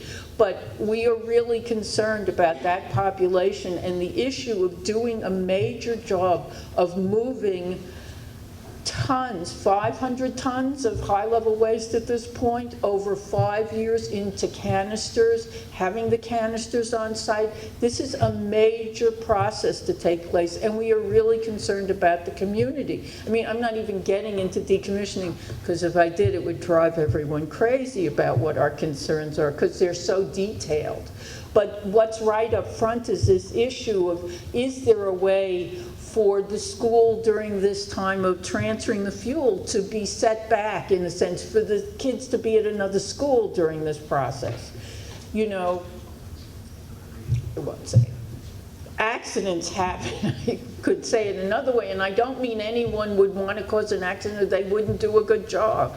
But things happen, and this is a neighborhood. And I actually guess if it's possible at some point, and I don't necessarily expect it tonight, for Entergy to address that issue and for the state to address how it's possible to deal with this in a way where the kids in the school that are 1,500 feet away in Vernon and across the river and in New Hampshire, that is dealt with in a responsible and thorough way over a very, very long period of time. 5 years. Thank you. Thank you, Deb. Anyone else in the public want to comment? Okay. Any of the panelists want to say anything? Chris? Yeah. So one of the things, I just want to run this by the panel. I'm not exactly sure how we deal with this, but I mean, we have members of the panel from other states. Ultimately, at some point, we're going to need to talk about how the other states participate more fully in this. And I'm saying this because, I mean, I am collaborating closely with our counterparts in New Hampshire. Tim Murphy's here from Southwest Regional Commission. Linda Dunleavy with Franklin Regional Council of Governments, and Jessica Atwood. For us, this is a tri-state regional issue. This isn't just a Vermont issue. And it's great that the state legislature invited us to be on the panel, but ultimately, I mean, I'm going back to this. I mean, we've had select board, two councils in Massachusetts present to us tonight. So I'm going back to this, like, what do we look like? How do we operate? What are our resource needs? And that may be a bigger issue, but I think it's something that we're going to need to deal with at some point, including like how are we resourced? Because I don't know to what extent, I mean, Bill, your counterparts in Mass and New Hampshire are also dealing with the same issue that you're looking at when your funding runs out. And I know that when we met with Mass DEP about their involvement, I don't know that they're necessarily going to be, but there's a lot that we could learn from them. But anyway, I just want to throw that out, that at some point I would hope that, as perhaps in our comments to the legislature, that we take this on to figure out how do we deal with it. Okay, thanks, Chris. Go ahead, Mike. I think we're pretty close to near the end of the agenda. I'm not sure if there's another opportunity, so just a couple of things. The first thing I'd like to do is just acknowledge, because we will not be meeting again before the end of the year, the extraordinary work of Chris Wamser and his team, which includes Steve Skibniowski and David Andrews and a lot of other people in this room, for running this plant safely and reliably, you know, for the first 41 years and particularly the last year, knowing that it was going to be the last year of operation. And I think that they have done an amazing job of their professionalism and their attention to public health and safety, and just in general, they've done an extraordinary job. Chris is too humble to say that himself, and so I'm putting the spotlight on him. The other, just generally speaking, I don't have any specific responses to any of the public comments other than to say two things in general. One is the decommissioning team that has been assembled for this project and has been working since August of 2013 in planning has incorporated the best practices in the nuclear industry from across the country and around the world in evaluating what is the right approach to decommissioning. And I, for one, am very confident that they have incorporated every reasonable practice that will allow this work to be done safely and cost effectively over the time period that it needs to be conducted. And the last reference I'll make, because there were a couple of comments about the school across the street, I just want to make a note that some of the children who go to school across the street are children of employees at the plant, and we are very mindful about the safety of those children as well as everybody in the neighborhood. Thanks, Mike.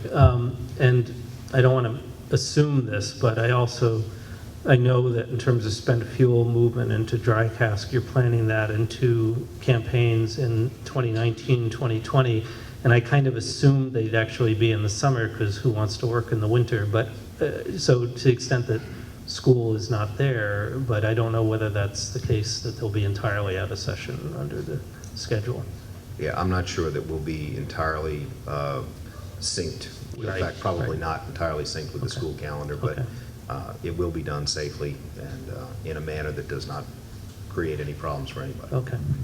So I have two things I want to say as well.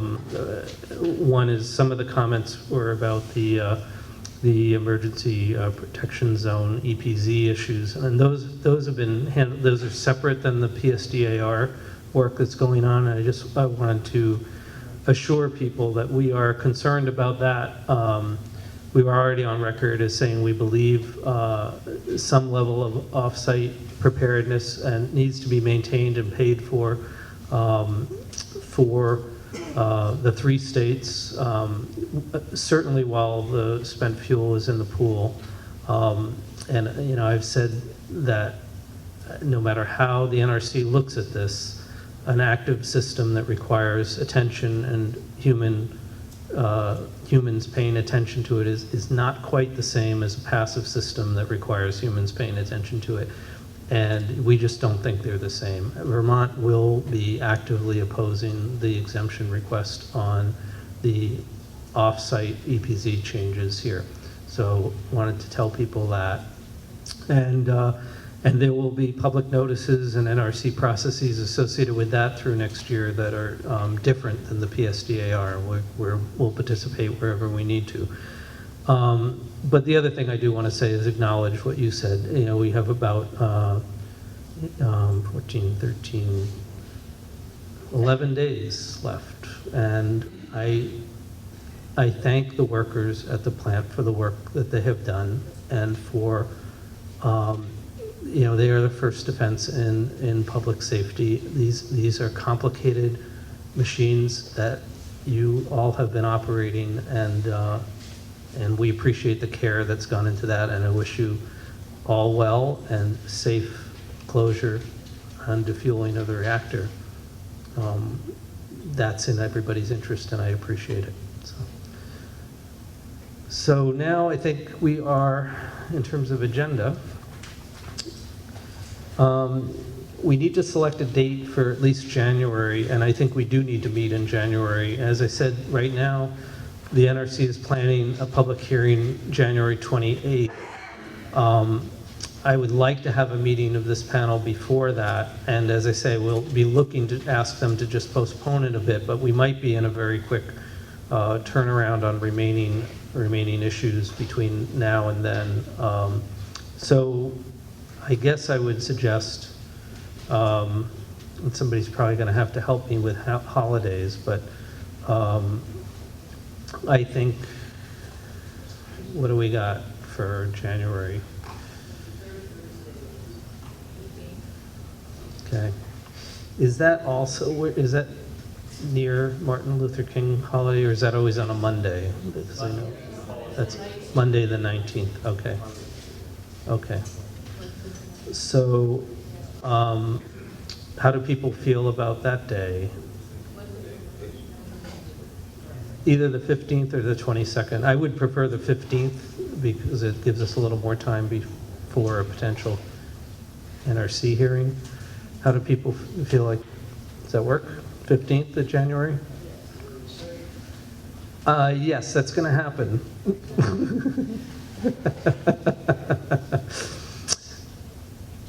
To our esteemed representatives and senators on the panel, including, well, I know Representative Mark had to go out, but yes, I recognize you guys are now going to be in session. What do you want to do? How do you want to handle that?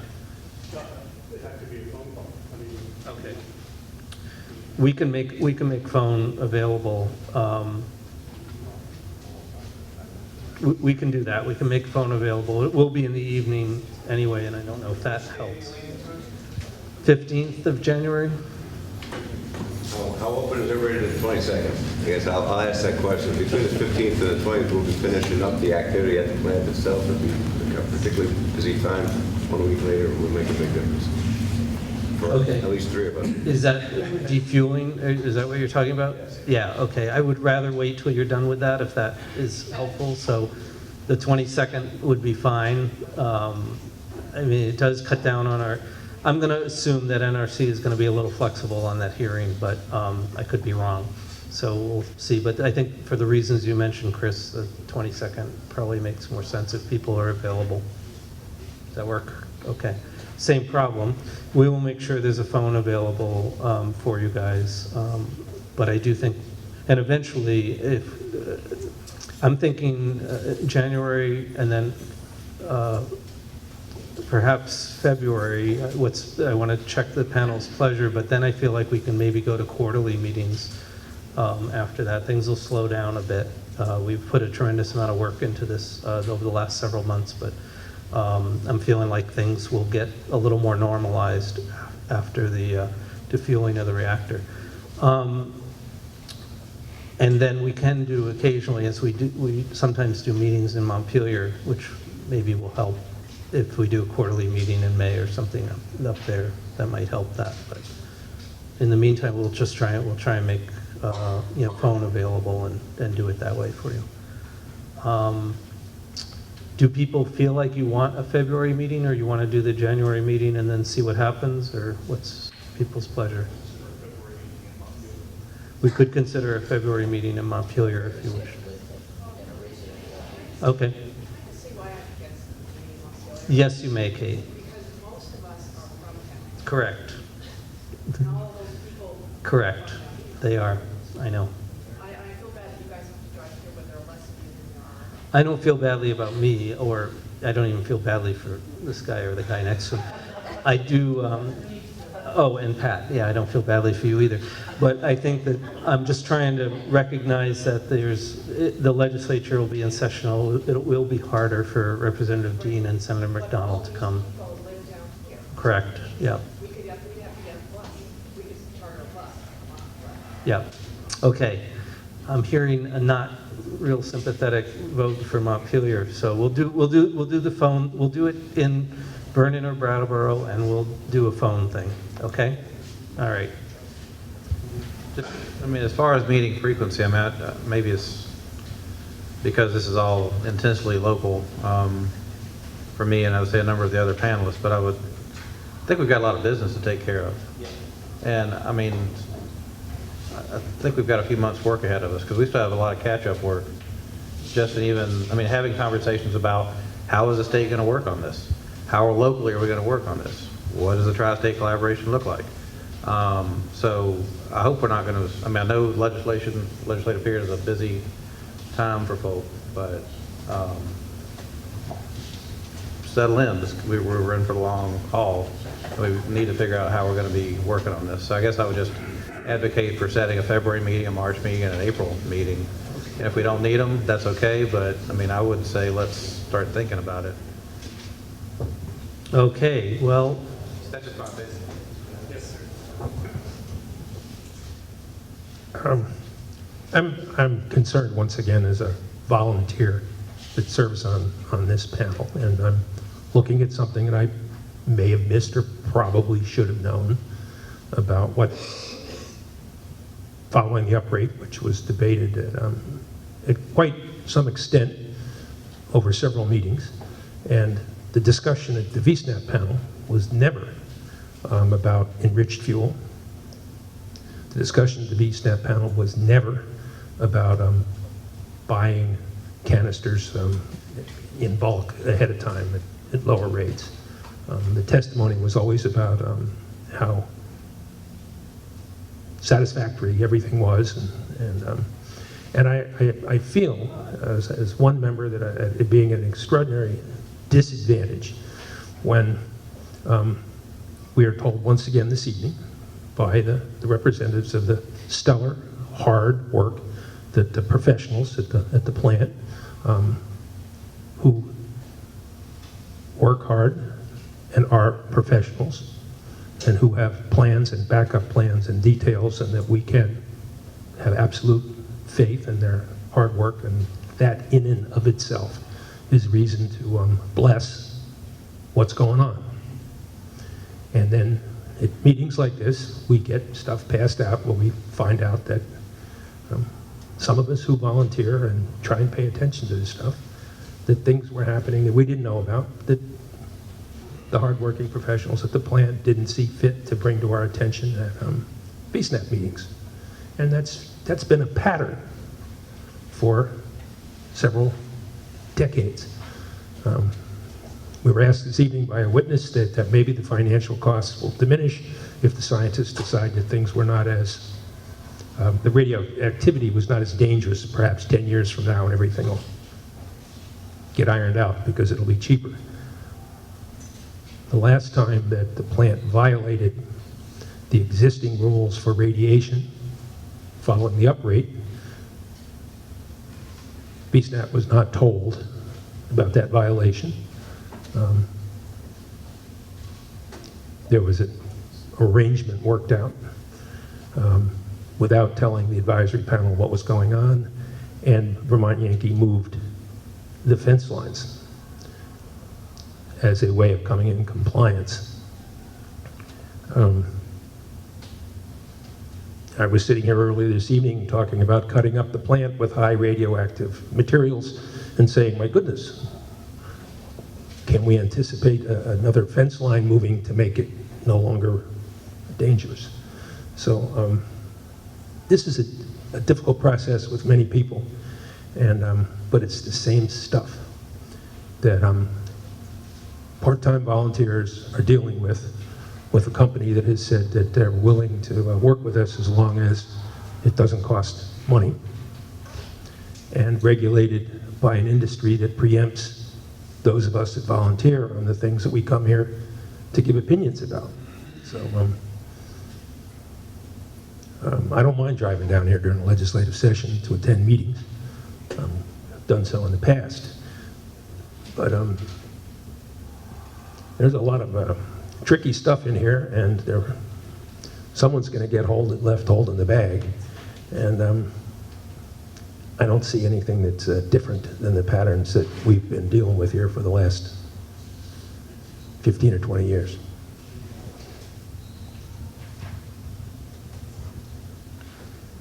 Okay, well, what I would offer on that is to all the panelists, because you are all volunteers, well, except for those of us who are state agency officials and here in our official capacities, but if there's anything we can do to help make this a smoother process for you in terms of information or consultation, and I hear the recommendation of having an expert available to consult with, we'll do those things. But I agree, this is a very complicated process. It's technologically complicated. It's socially complicated, and I think that the goal of having a citizens advisory panel is not to make you experts on nuclear, decommissioning, but to get your lifetime experience as somebody who's living on this planet to raise the issues that are of concern to you so that the professionals can deal with them. So I get it. I know this is hard. Anyway, there's a recommendation that we set February and March meeting dates, and I'm happy to do that. Are Thursdays okay for people? Does that work? I know that Bill.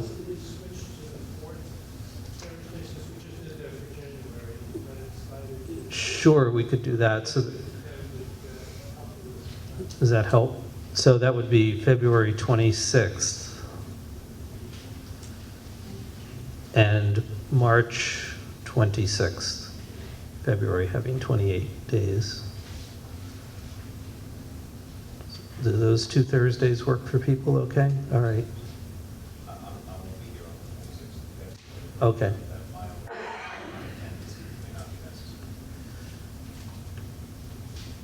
Yep. Well, you have a good counterpart. Maybe we'll hear. Maybe Chris will be able to say something next time in the March meeting, February meeting. Does that work? Okay. As long as one of you can be there. And why don't we set those two dates and then check in and see where we are.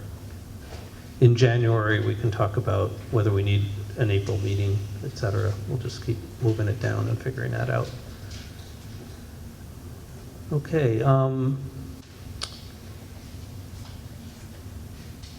So appreciate people's comments. What, in terms of the next agenda item for January, we're thinking we need to focus on what the status is of the NRC process and maybe talk more about the process of what our engagement is. Chris, what else were we talking about? Or Tony, what else were we talking about including there? I think the governance piece, that's right, the governance piece and report to the legislature, because even if we get the extension, we'll have to do it in that month in terms of getting input in, and we'll try and have a draft to you guys of something shortly. Yeah, okay. In terms of the extension request, yeah, absolutely, yep. In terms of that, I'm sorry, I did not understand your discussion, Mike, on the comments that the agency has made. Am I to understand that you, in fact, are not going to respond in this format, but incorporate those things that you feel are appropriate into the PSDAR that you're going to submit? And in that case, how is it I pluck them out of that document? What I said was we will be incorporating some of the comments that we received from the state agencies in the PSDAR. In fact, we've already done that in the document. I mean, if you're going to submit it tomorrow, yeah. Right. So we went through the comments of the, I think there were close to 200 comments from the state agencies, depending on how you count them with subparts, et cetera. About 44 of the 200 related to the PSDAR, and the rest related to the site assessment study or to other issues that will be coming down the pike. So we really focused this week on those 44 comments that related to the PSDAR, and we went through each of them individually And if the comment was a comment that we thought merited us making some change in the language in the PSDAR, we did that. If we didn't think we needed to make a change to the PSDAR based on a particular comment, we didn't make a change. What we plan to do with respect to all of, so that closes off how it affects the PSDAR that we're filing tomorrow. Then we are taking a step back and looking at all 200 or so comments we receive from the state agencies, and we are going to provide a document. I think the format is still under discussion, that addresses each one of those 200 comments back to the state and says, this is how we addressed this issue by making a change to paragraph XYZ, or we don't think this is a concern that you need to have for the following reasons. I don't know that we're going to go a page for each comment, but we will have some kind of response back to the state with respect to each of those comments that we receive from the state agencies. And I don't have a time frame, unfortunately, for you either. With the holidays upon us, I'm not the one drafting the responses, and so I'm not going to volunteer the holiday time of the people who are, so it probably will be after the first of the year before we submit back to the state so they understand where we came down on these issues. Okay. So I will be able to see in a progression as the comments were made what has actually happened or is likely to happen relative to those comments. Thank you. That's going to save, it's going to save my brain even thinking about trying to dig it out some other way. And with that, and knowing that we may have to bump it from the agenda, I would like to have a chance to talk about those responses at the January meeting. And then if it can't be done, fine, then we'll schedule it for the February meeting. But, at least to have some discussion about that. And one thing to maybe help the process, at least from our perspective, and maybe not everybody shares this perspective, but the site assessment study was done primarily at the request of the state to facilitate sort of bringing the state agencies up to speed on all of the information that we had. We provided that document. It was really a once and done event of submitting the site assessment study. We are not anticipating editing that document, revising the document, or doing anything. It's a source of information for everybody to then have conversations about. And there are topics addressed in the site assessment study that we will continue to talk to the state agencies about. But just to the extent that it's helpful to people's expectations, we would not anticipate, for example, going back and revising a paragraph on page 32 of the site assessment study to say something other than what it says. We'll have a conversation perhaps with Dr. Irwin about an issue that he identified because we talked about it in the site assessment study, but I don't see us revising that document any further. It was a sort of limited purpose document, if that makes sense. Yeah, I think that was our understanding, was that was first of all a very unique document. To my knowledge, no plant has done one of those elsewhere, so we appreciate that. But it was a one-time thing. If you respond to the comments that we provided on it, I think that's adequate to tee up the further discussions, because as time goes on, the site characterization and negotiation over site restoration standards and things like that that's gonna occur in a forward time frame, and we'll be able to address those issues, I think, as we go forward. There's one other topic that was, Chris, you had mentioned to me about whether or not having the dry cast storage presentation that was made at Hinsdale, if that would be valuable. I think it would be. Yeah, after, I think it was a follow-up one of the previous meetings, I don't recall which one, Senator Molly Kelly from New Hampshire had hosted a meeting over in Hinsdale, New Hampshire. And, I was one of the speakers on the agenda, but there was a separate individual that represented a company that advises the state of New Hampshire on nuclear issues. And he gave what I thought was a pretty thorough report, an independent view, really highlighting the various dry cask storage systems that are in use in the United States. And in particular, he showed a lot of information on how they were tested and really on how robust they are. So, I didn't know when I walked in that room, nor maybe did you, that he was going to be on the agenda, but I thought it was very, very enlightening for everybody, and I think that everybody in this panel, as well as the folks from the public that attend here, would gain a lot by having an independent individual like him present that. I think it would give you a lot of background information.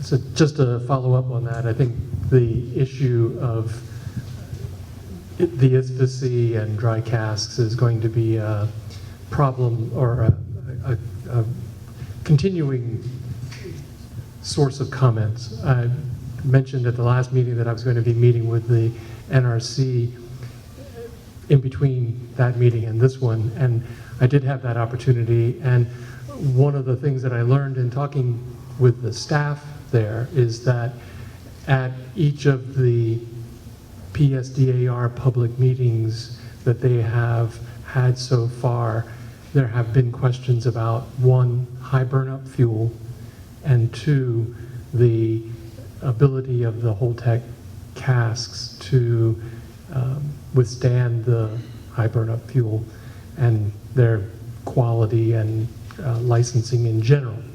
And so that prompts me to think that that might be a good agenda item for us, is to maybe Tony might be able to address it, or someone else, but that question is very likely to come up in the next 90 days and would be very valuable for us to have some background information on that, especially before that public meeting, if that was possible.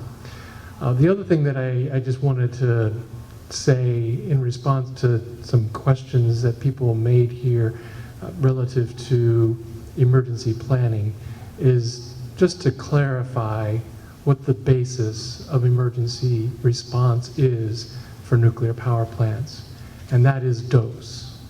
It's based on if the dose at the site boundary reaches 1 rem whole body, estimate over the year from that point onward, or 5 rem to the thyroid, then an emergency can be declared, and it requires off-site response.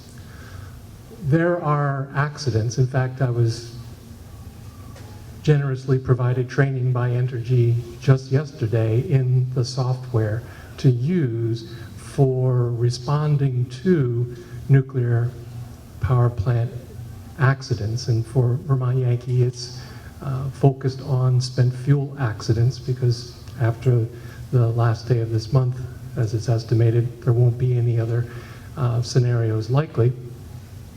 The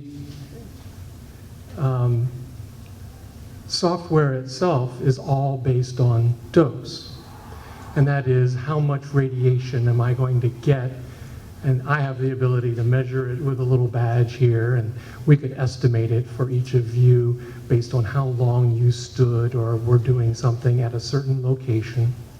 And that's all fine and good. But when dose occurs, it occurs because there is a release from the plant. Maybe it's smoke from a fire, as would be the most likely source after the plant shuts down. And that smoke contains radioactivity. And that radioactivity eventually leaves the site and it falls out. It contaminates the ground. Now, if it's not enough to give you 1 rem whole body dose or 5 rem thyroid dose, it's not going to be a declared off-site emergency. It's not going to require off-site response organizations, and that's all well and good. But unfortunately, all of that contamination is going to affect the economies of all the states where that contamination falls out. And that will be a dramatic impact. And it's just like the tritium events of 2009 and 10. It's not about dose. It's about trust.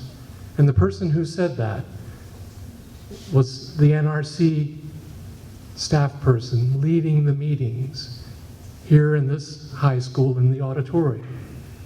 And that's the same thing that we need to focus on in the coming years until the fuel is put into dry casks.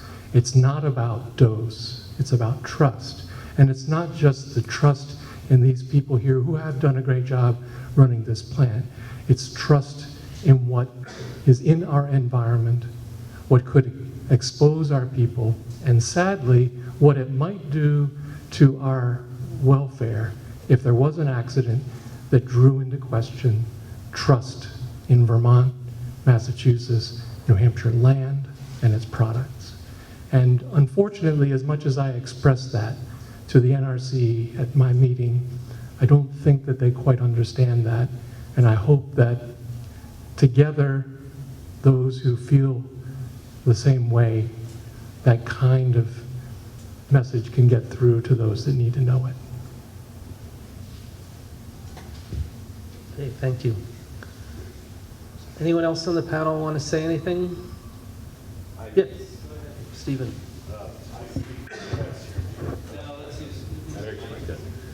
Steve Skibnowski, representing the town of Vernon, and I'm also the chairman of the Planning Commission in Vernon, and do a few other things too. I wanted to comment on a statement that was made earlier about protecting the residents in Vernon from potential accidents at the plant. I do want folks to understand here that the town of Vernon, of course, is concerned, and we have a very active emergency response group. And as was pointed out, we also have a number of people who live in Vernon whose children are at the school. I also want to mention that these people work very hard to make sure that things are done very safely at the plant, you know, in part because they understand their responsibility to protect the health and safety of the public, but also they have family there too. And that certainly is the case for me. I have family in Vernon and have had for many years. I'd like to further state, there's been some thanks to the staff at Vermont Yankee this evening. I'd like to thank Entergy on several fronts. First, the way that Entergy has interfaced with the town of Vernon, I think, has been exemplary. I also think that Entergy has been very remarkably supportive and understanding of the staff at Vermont Yankee and how they're going to be impacted by this transition. I've been at the plant for 42 years now, and I can tell you that when it was announced that we were going to be coming offline permanently, it was quite a shock to many of us. We all thought that we would be running for, you know, a number of years further. But Entergy stepped forward and really has supported the staff and the town. And I think there's some examples that they've also supported the region and the state as well. And I just wanted to say this evening that the town of Vernon thanks Entergy for that, and me as the representative of the town wanted to express that here. Thank you. Thank you.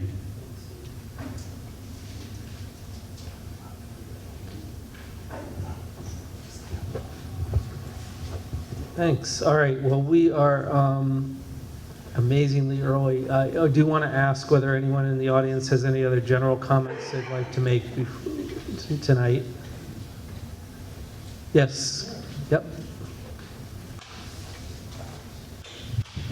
Thank you. I'll try not to use Please up don't the rest use of the the remaining time. No. 45 minutes. That's right. Very Thank quickly, yeah, I'd like to respond to the general comment that Senator McDonald made, but it's comment to a lot of other people.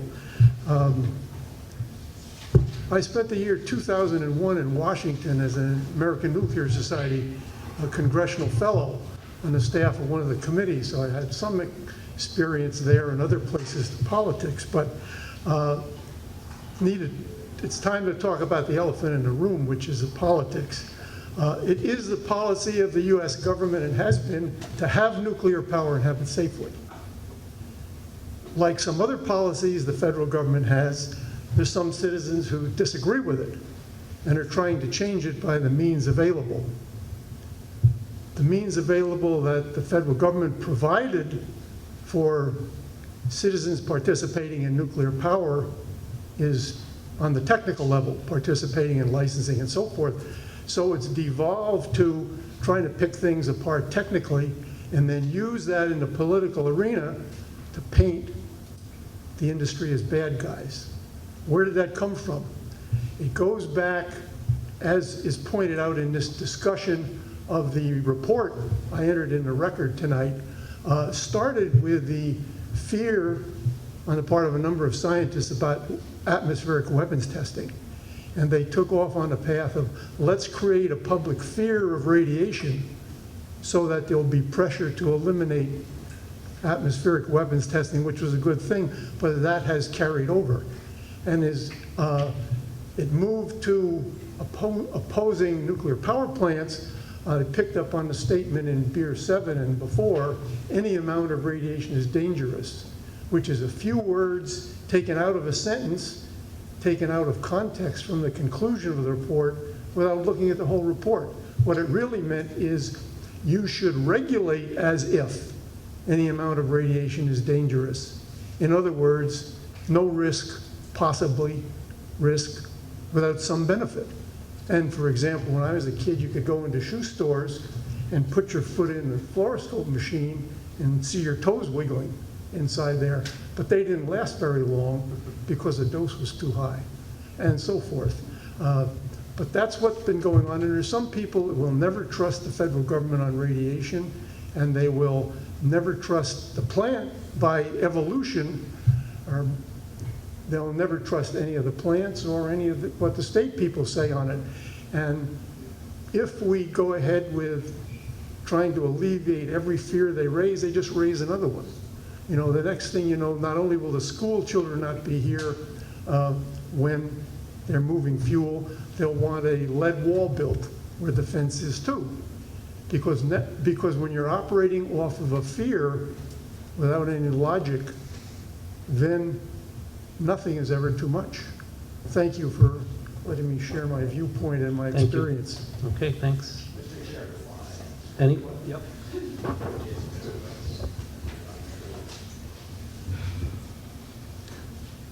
Dr. Irwin a few minutes ago said that this is about trust. And I'm not talking about science, but this is about the trust of the people that regulate this industry, and it's about the trust of the people that operate the plants. The people that run the plants want to make money, and the people that regulate the industry have been tasked with promoting it. Trust us, the decommissioning fund is adequate. That's what VSNAP was told for years. Trust us, we're just upgrading the plant performance. No mention of higher quality power rods. No mention that they're more volatile, more active. No mention about fuel, stored fuel containers and their problems. The VSNAP panel recommended that we not approve the upgrade in 2005. Trust us, we've shared all the information with you about the upgrade. And this was a time when the then administration withheld a state commission study about storing low-level nuclear waste on site and did not share that study with any of the committees of jurisdiction. And then told us that they withheld it because they didn't think it was useful. We were told before the upgrade, trust us. High-level nuclear waste will be removed in 10 years, maybe 12. Testimony from the then Commissioner of the Department of Public Service. We asked VSNAP, we have been given these assurances before. Why should we believe them? Everyone we talk to says that this is an unrealistic number and it's not worthy of our trust. And we were told by the Department of Public Service that they were obliged to make recommendations based upon what the NRC told them. VSNAP panel, the majority said the VSNAP panel, advisory panel, was not obliged to trust those recommendations and those statements. The people testifying before us are not obliged to tell the truth. It's our job to determine when we think they are not. And they have a record of not telling us the truth.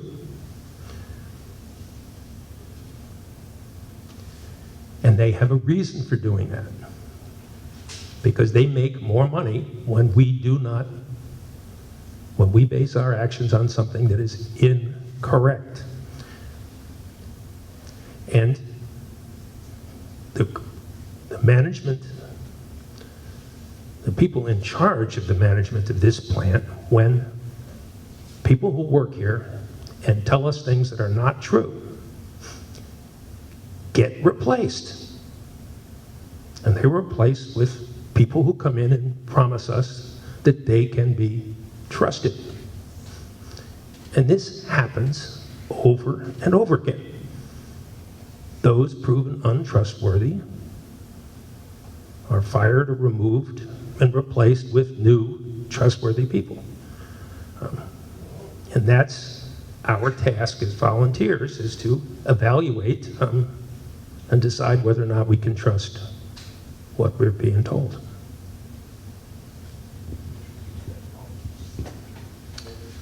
Okey doke, any last comments? All right, well, for the record, no matter how long I'm your chair of this, I just want you to know that we're ending a meeting early.